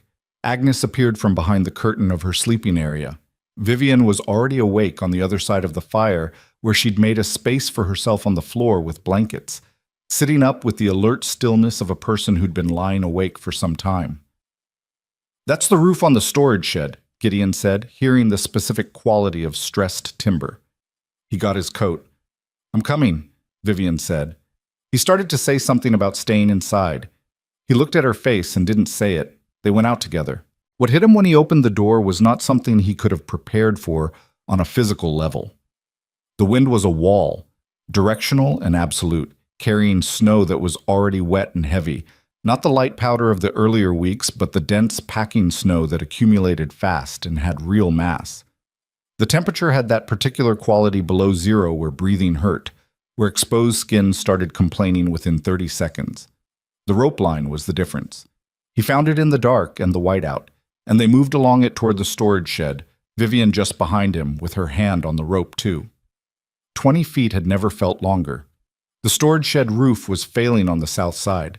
He could see it even in the dark, the way the structure had deformed under the weight that had accumulated faster than any normal storm would explain. He'd built that roof solid, but he'd used the reclaimed timber on the south section to save materials, and the reclaimed timber had a weakness he hadn't fully accounted for. "We need to get the feed out," he said into the wind. "If the roof goes, the whole stock of winter feed is wet and useless." "Where to?" "Main cabin. We make trips." They made 6 trips. The wind was against them on every return leg, and the snow that had accumulated in the hours since the storm hit full force was already mid-shin and deepening. They moved feed sacks and the critical tools and 2 crates of materials that would be ruined by moisture. And on the 4th trip back, the south section of the storage shed roof came down with a sound that was loud enough to hear over the storm. The section that failed was the one they'd cleared. The north half held, which meant the shed itself was damaged, but standing. Gideon stood in the snow and the wind and looked at the collapsed section and felt a specific frustrated anger at himself for the timber calculation he'd made in November. Vivian's hand found his arm in the dark. "The main structure held," she said, close to his ear, because the wind would have taken a normal voice. "And we got everything out. I should have used new timber on that section. You used what we had, and it lasted 3 months in this." She pulled at his arm. "Come on, the animals." The horses were the immediate concern. They were in the enclosed section of the structure on the north side, which was intact, but the enclosure wall that faced the storm was taking serious pressure. They reinforced it with the heaviest lumber they could move, working by feel and lantern light in the storm.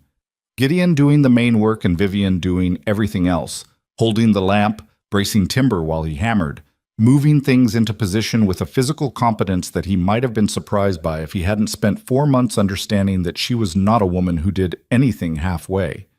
The horses were panicking, which made the work harder. Gideon handled them the way he'd learned to handle frightened animals: low voice, slow movements, absolute calm on the outside, regardless of what was happening on the inside. And after 20 minutes, they'd settled to a manageable nervousness. Vivian had never done this kind of work before, and she did not pretend otherwise, and she did not stop doing it. They got back inside at 4 in the morning. Agnes had the fire built high and had been sitting up with Eli, who had slept through the first half of the storm with the cosmic indifference he brought to everything until about 3:30, when he'd apparently had enough darkness and had woken to express this view. He was sitting in Agnes's lap when they came in, wide-eyed and imperious, and when Gideon appeared in the doorway, frost-covered, soaked from the mid-thigh down, the kind of tired that lives in your bones, Eli looked at him and reached out both hands with an urgency that communicated, "Wherever you've been, that was unacceptable, and you should understand that." Gideon peeled off his outer layer with hands that were moving slowly and sat down by the fire with his son, and let the warmth come back gradually. Vivian sat on the other side of the fire, doing the same, and Agnes wordlessly produced hot coffee that might have saved both their lives. For a while, nobody said anything. The storm outside was still full force, hammering the walls, testing everything that Gideon had built and rebuilt over 4 months. And in the firelight, the cabin felt very small and very solid, which was the best possible combination. "The south section of the shed," Gideon said eventually. "Can be rebuilt," Vivian said. "I'll need to resource the timber." "I know." She was holding the coffee with both hands, and she was looking at the fire, and the firelight on her face showed everything it usually didn't: the exhaustion, the cold still working its way out of her, and underneath both of those something that was not unhappiness exactly, something more complicated than that. "The main structure's held," she said again. Not arguing, just returning to it, like she was checking her own accounting. "They held," he agreed. Eli had fallen back toward sleep against Gideon's chest, the weight of him warm and absolute, doing the limp and total surrender to unconsciousness that small children do. Gideon kept his hand on the baby's back and felt the small breathing, in and out, steady. Vivian was watching them. She didn't look away when he noticed, which was new, or not new, but more open than before. "You've been thinking about leaving," she said quietly. It wasn't what he'd expected. "What?" "Not," she corrected herself, "not permanently. Not the contract. But I've seen you look at the distance sometimes, like you're calculating something." She was looking at him directly. Whether this is the right place, whether this is the right situation, for him. Gideon looked down at Eli. The baby's eyelashes against his cheek, Martha's eyelashes, the sleeping face that was more itself every week. "I thought about it in November," he said honestly. "After Voss's man in town. I thought about what I was putting Eli into the middle of. And then I thought about what the alternative was." He looked up at her. "Going back to nothing. Trying to start over somewhere else with no contract, no property, no prospects. Hoping the next place was better." He paused. "This isn't nothing. Even with Voss, even with the fight, this is something. Something worth staying for." She was quiet. Outside, the storm pressed against the cabin walls, and the fire popped, and Eli breathed. "I wasn't only asking about Eli," she said. The fire was loud for a moment. "I know," he said. She looked at him. He looked at her. They were on opposite sides of a fire in a cabin that was holding together in a historic blizzard, both of them frostburned and exhausted, neither of them at their best, which was possibly the most honest either of them had ever been in the same room. "I'm not going to make promises about a situation that isn't resolved yet," he said carefully. "I'm not asking for promises." "What are you asking for?" She thought about it. An honest account of where things are. He thought about how long he'd been not saying the thing that was true. He thought about the orchard and the tree he'd told her would survive. He thought about every Friday evening and the particular quality of the silence when she stayed late and then left. "Then here's an honest account," he said. "I came here because I had no options and a baby who needed to eat. I stayed because the work was real and the wages were fair and the contract was honest." He paused.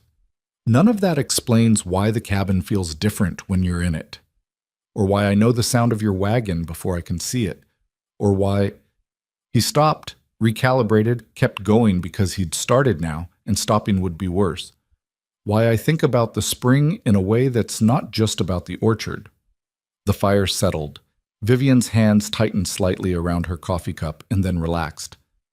"Honest account received," she said quietly. And I've been thinking about what it means to let something matter again," she said, "after a long time of being careful not to." She looked down at her coffee. I'm not fluent in this anymore. If I ever was." She looked up. "I might be slow. I might be overly cautious." "I know you," Gideon said. I've been watching you work for 4 months. I know what overly cautious looks like on you." He said it without weight. "It's fine." Something in her face changed very slightly, the particular loosening of a person who has been braced for something that didn't happen. Agnes chose this moment to very audibly settle herself into her sleeping area and pull the curtain closed, which communicated her opinion of the entire evening without her having to say a word. Gideon and Vivian looked at the curtain and then looked at each other, and Vivian pressed her mouth together in a way that was suppressing something, and Gideon felt something move in his chest that was warm and simple, and more powerful for being simple, because it had been a long time since anything felt like that. They stayed up through the worst of the storm, not talking much, the kind of night where talking wasn't required, but present, both of them, in the same space that had held against the worst of what the winter had brought. The storm broke around dawn. The light that came through the window was white and absolute.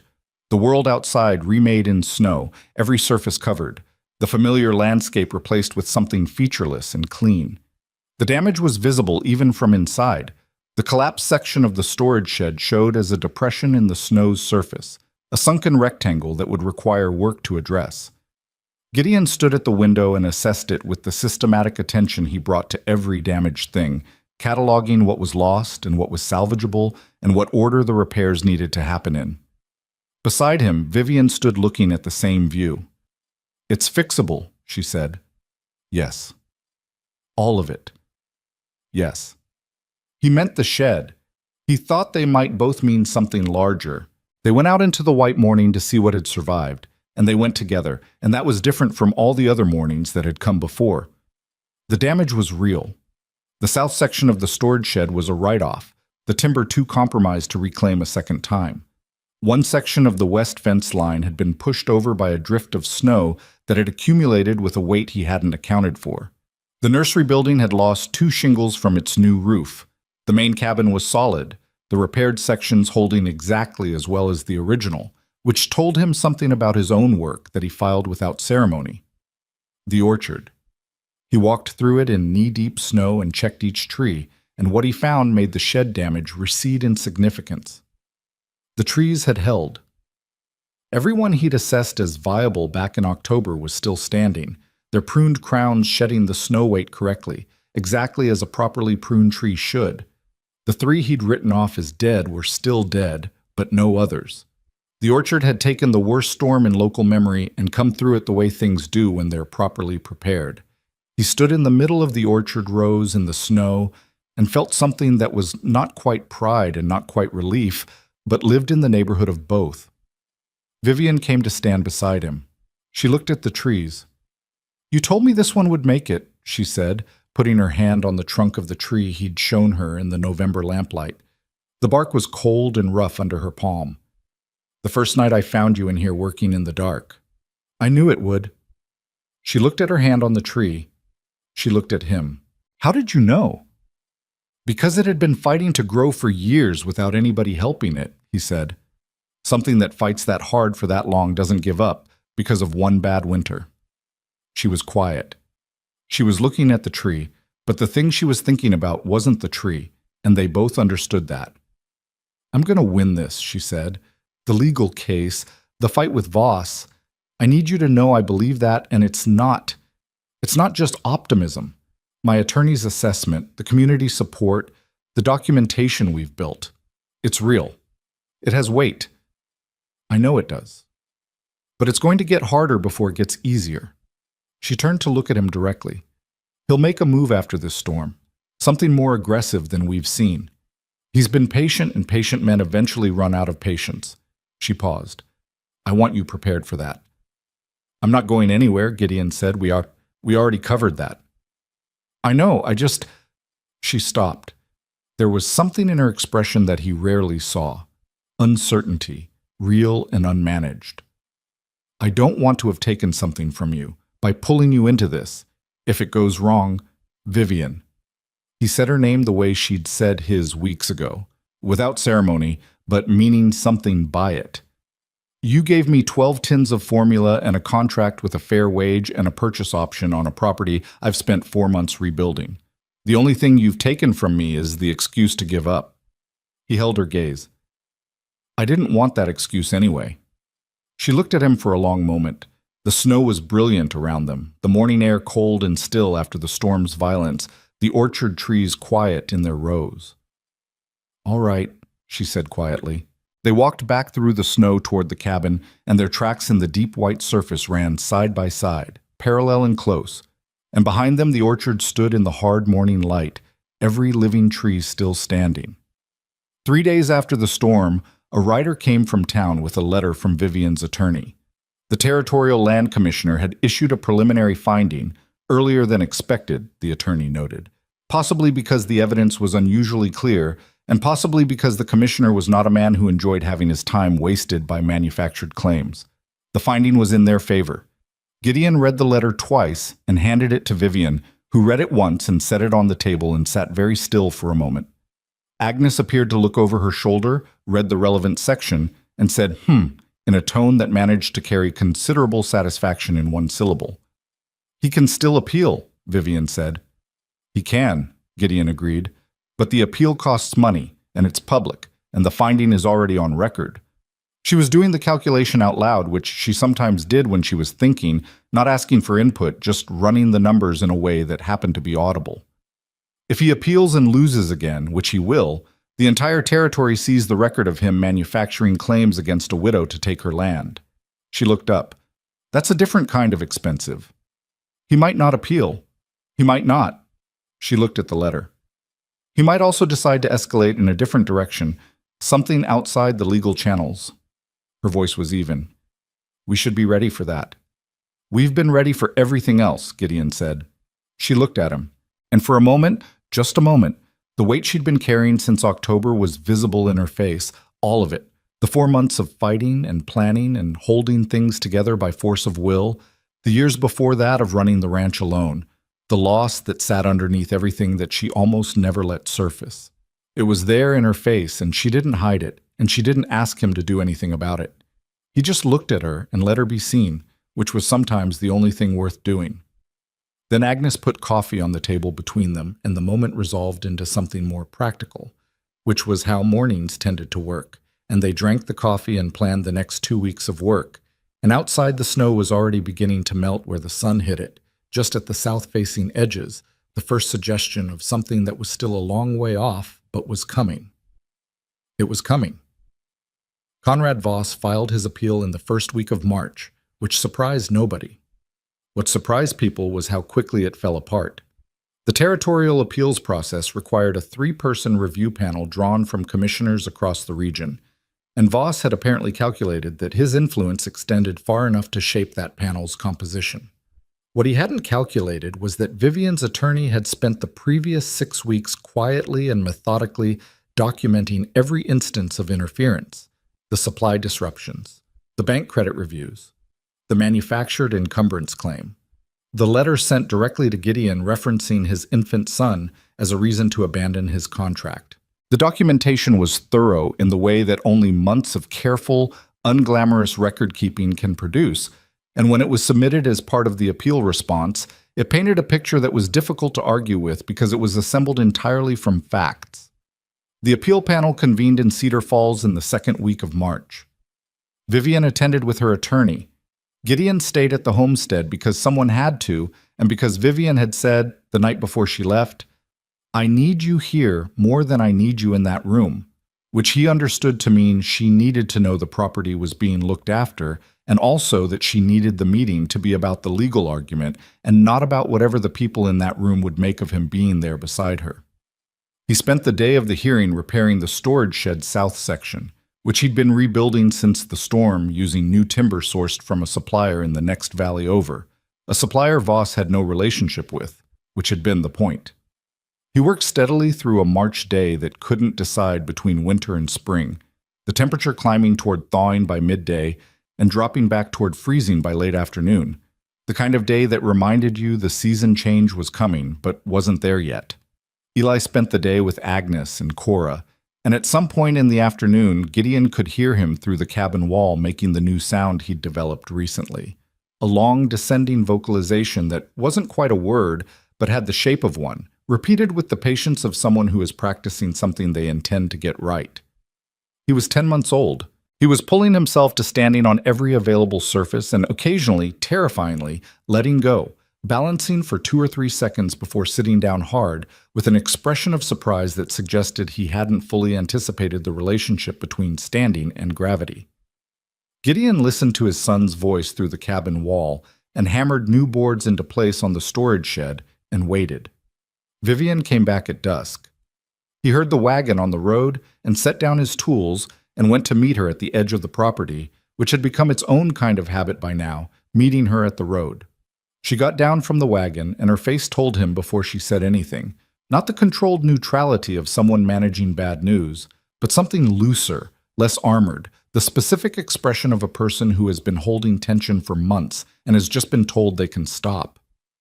"It's over," she said. He didn't say anything. He waited. The panel denied the appeal. 3-0. She said it without triumph, which was how he knew it was real.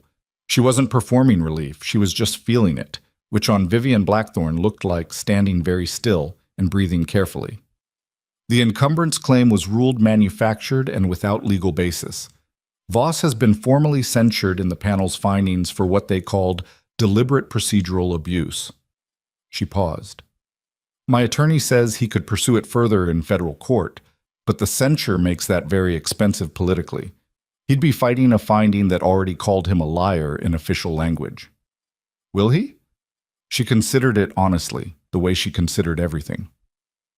No. Conrad Voss is a man who calculates. The calculation no longer works in his favor.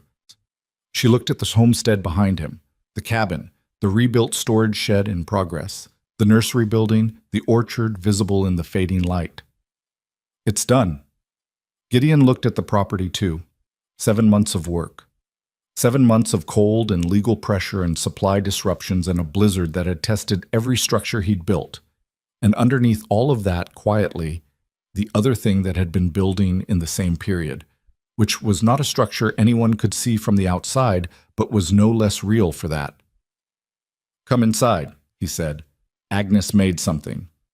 Agnes had, in fact, made something considerably better than her usual standard, which suggested she'd been paying attention to what day it was and what it might mean, which was classic Agnes, doing significant things while pretending to do ordinary ones. They ate. Eli sat in the wooden high chair Gideon had built in January from leftover timber, which was not a pretty piece of furniture but was solid and had proven itself over 3 months of vigorous occupancy. He ate with the concentrated focus he brought to food and periodically looked up to confirm that the correct number of adults were present, which this evening appeared to satisfy him. After dinner, after Agnes had taken Eli for his evening routine and Cora had gone home, Vivian and Gideon sat at the table with the kind of quiet that wasn't empty. The fire was lower than usual because March was beginning to mean something, the cold retreating in degrees, and through the window the last of the daylight was still faintly visible at the horizon, which a month ago would have been full dark by this hour. I want to start the school properly, Vivian said. Not just the building. Teachers, a curriculum, a schedule that works for working families. She had a piece of paper in front of her, which meant she'd been planning this for longer than today. The 9 families who contributed to the building, I've already spoken to 2 of them about enrollment. There are enough children in this valley who have no access to any schooling. When do you want to open?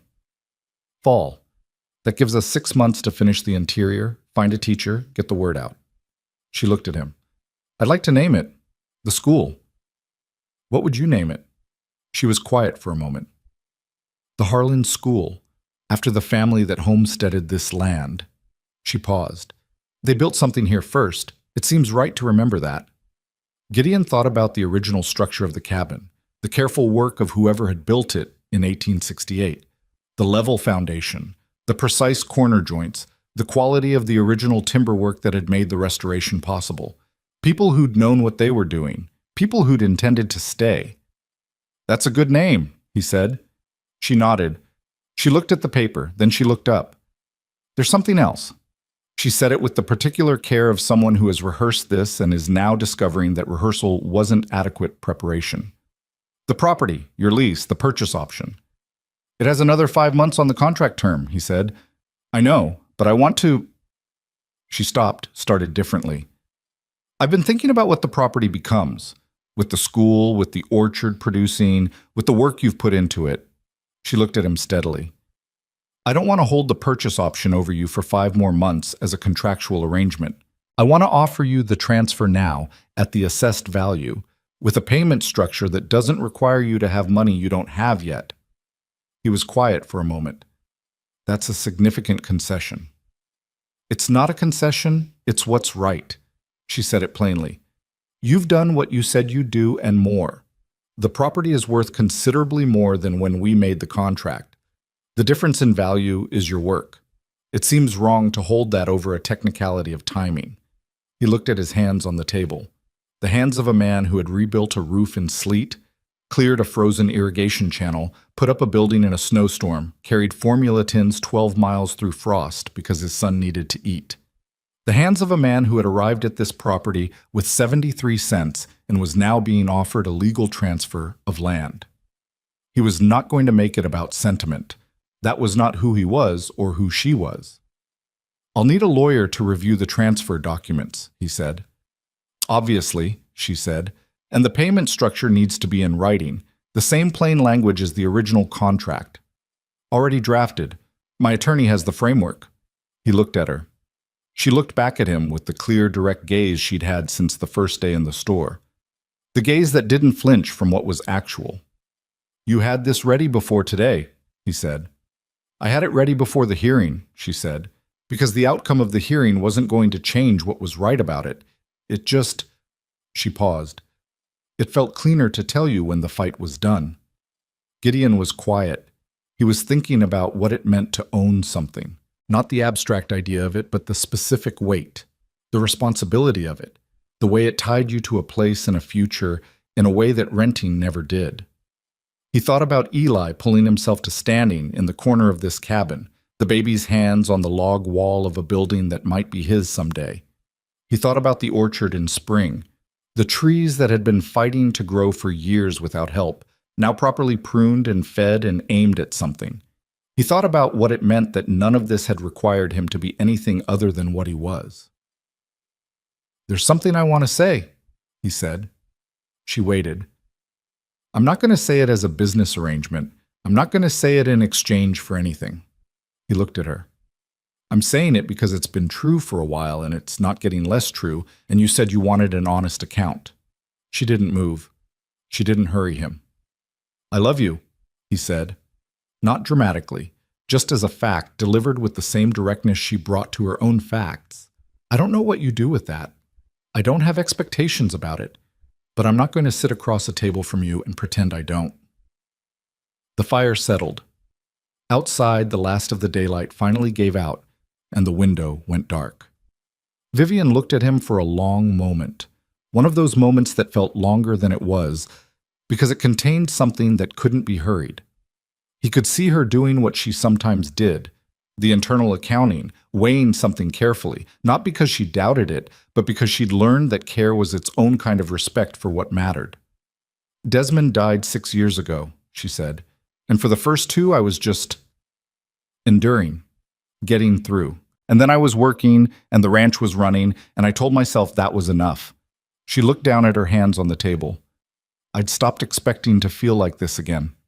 She looked up. I want you to know that's not a complaint about the time I missed.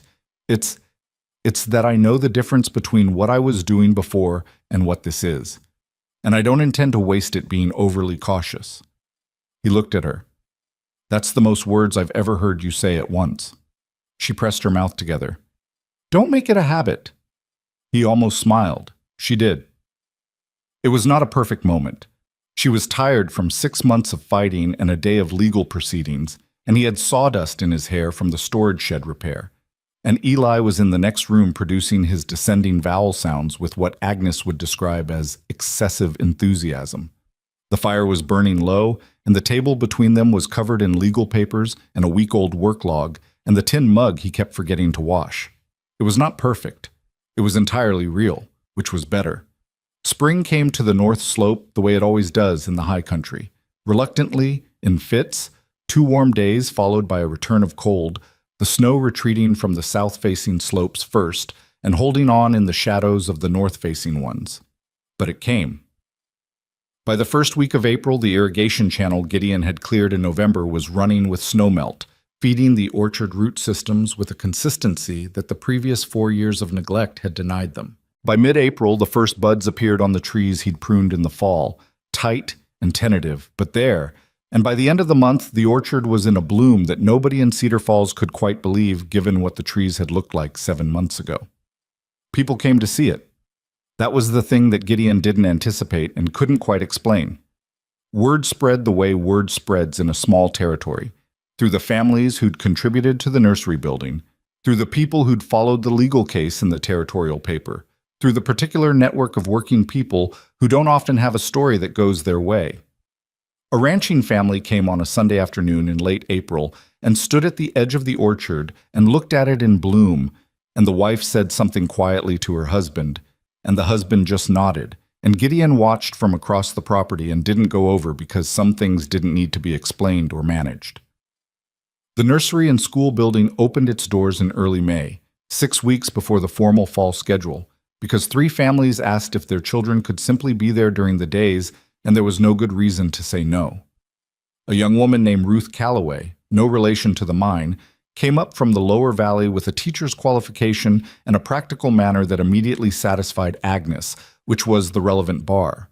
She arrived on a Monday morning, looked at the building, looked at the 7 children between the ages of 2 and 9 who were already present, and said, "Right then," and started teaching. Gideon watched this from the fence line he was repairing on the east side of the property and felt something he couldn't articulate and didn't try to. The formal land transfer happened on the 15th of May in the office of a lawyer in Cedar Falls, witnessed by Vivian's attorney and a territorial notary. The documents were in plain language, the way both of them preferred things. Gideon signed his name to a piece of paper that made him, officially, a property owner in the Colorado Territory, and when he walked out of that office into the May morning, he stood on the wooden sidewalk and looked at the street and the mountains above it and thought about 73 cents. He thought about the look on Harold Finch's face 7 months ago, the performance of that cruelty, the particular calculation that a man who has power over someone else's necessity is entitled to use it. He didn't feel anger about it now. Anger would have required Finch to matter, and Finch had revealed himself to be a man who mattered exactly as much as the moment he'd inhabited, which was not very much at all. What Gideon felt, standing on that sidewalk, was something quieter and more durable. He had not changed the world. He had not defeated a villain in some grand way. Voss was still in the territory, still wealthy, still the kind of man he was. The legal censure had cost him something, but had not destroyed him. That was not the story. The story was smaller than that, and more true than that. He had kept his son fed. He had done the work that was in front of him. He had stayed when staying was difficult, not because he was exceptional, but because the alternative was worse, and because somewhere in the decision to stay, he had found what he was staying for. Vivian was waiting outside the lawyer's office. She'd handled her portion of the paperwork separately, the way she handled things, efficiently and without theater. And now she was standing in the May morning with her coat open because the day was warm enough to allow it, which was the first genuinely warm day of the year. "How does it feel?" she asked. He thought about it honestly. "Like I owe you something." "You don't. Not the land, not the contract." He looked at her. "The other thing, the beginning." He meant the store. He meant the formula tins. He meant the walk north on the frozen road with his son on his chest. She shook her head. "What I did in that store cost me $7. She looked at him. "What came after that was yours. You built it." "We built it," he said. She looked at him for a moment, that clear, direct look. "Yes," she said. "We did." They married in the orchard in June, when the trees were in full leaf and the property had the specific quality of a place that has become itself after a long time becoming.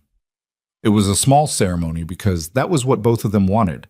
Agnes and Cora, Ruth Calloway, the 9 families who'd contributed to the nursery building, the ranching families who'd come to see the orchard in bloom and had stayed in the way that people stay when a place has made a claim on them.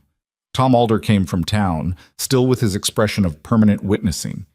Even the young woman from the post office, who had told Gideon about Vivian's history when he'd been asking around in October, came and brought her daughter and looked at the orchard with an expression that people sometimes wear when something turns out better than they expected. Eli was 11 months old.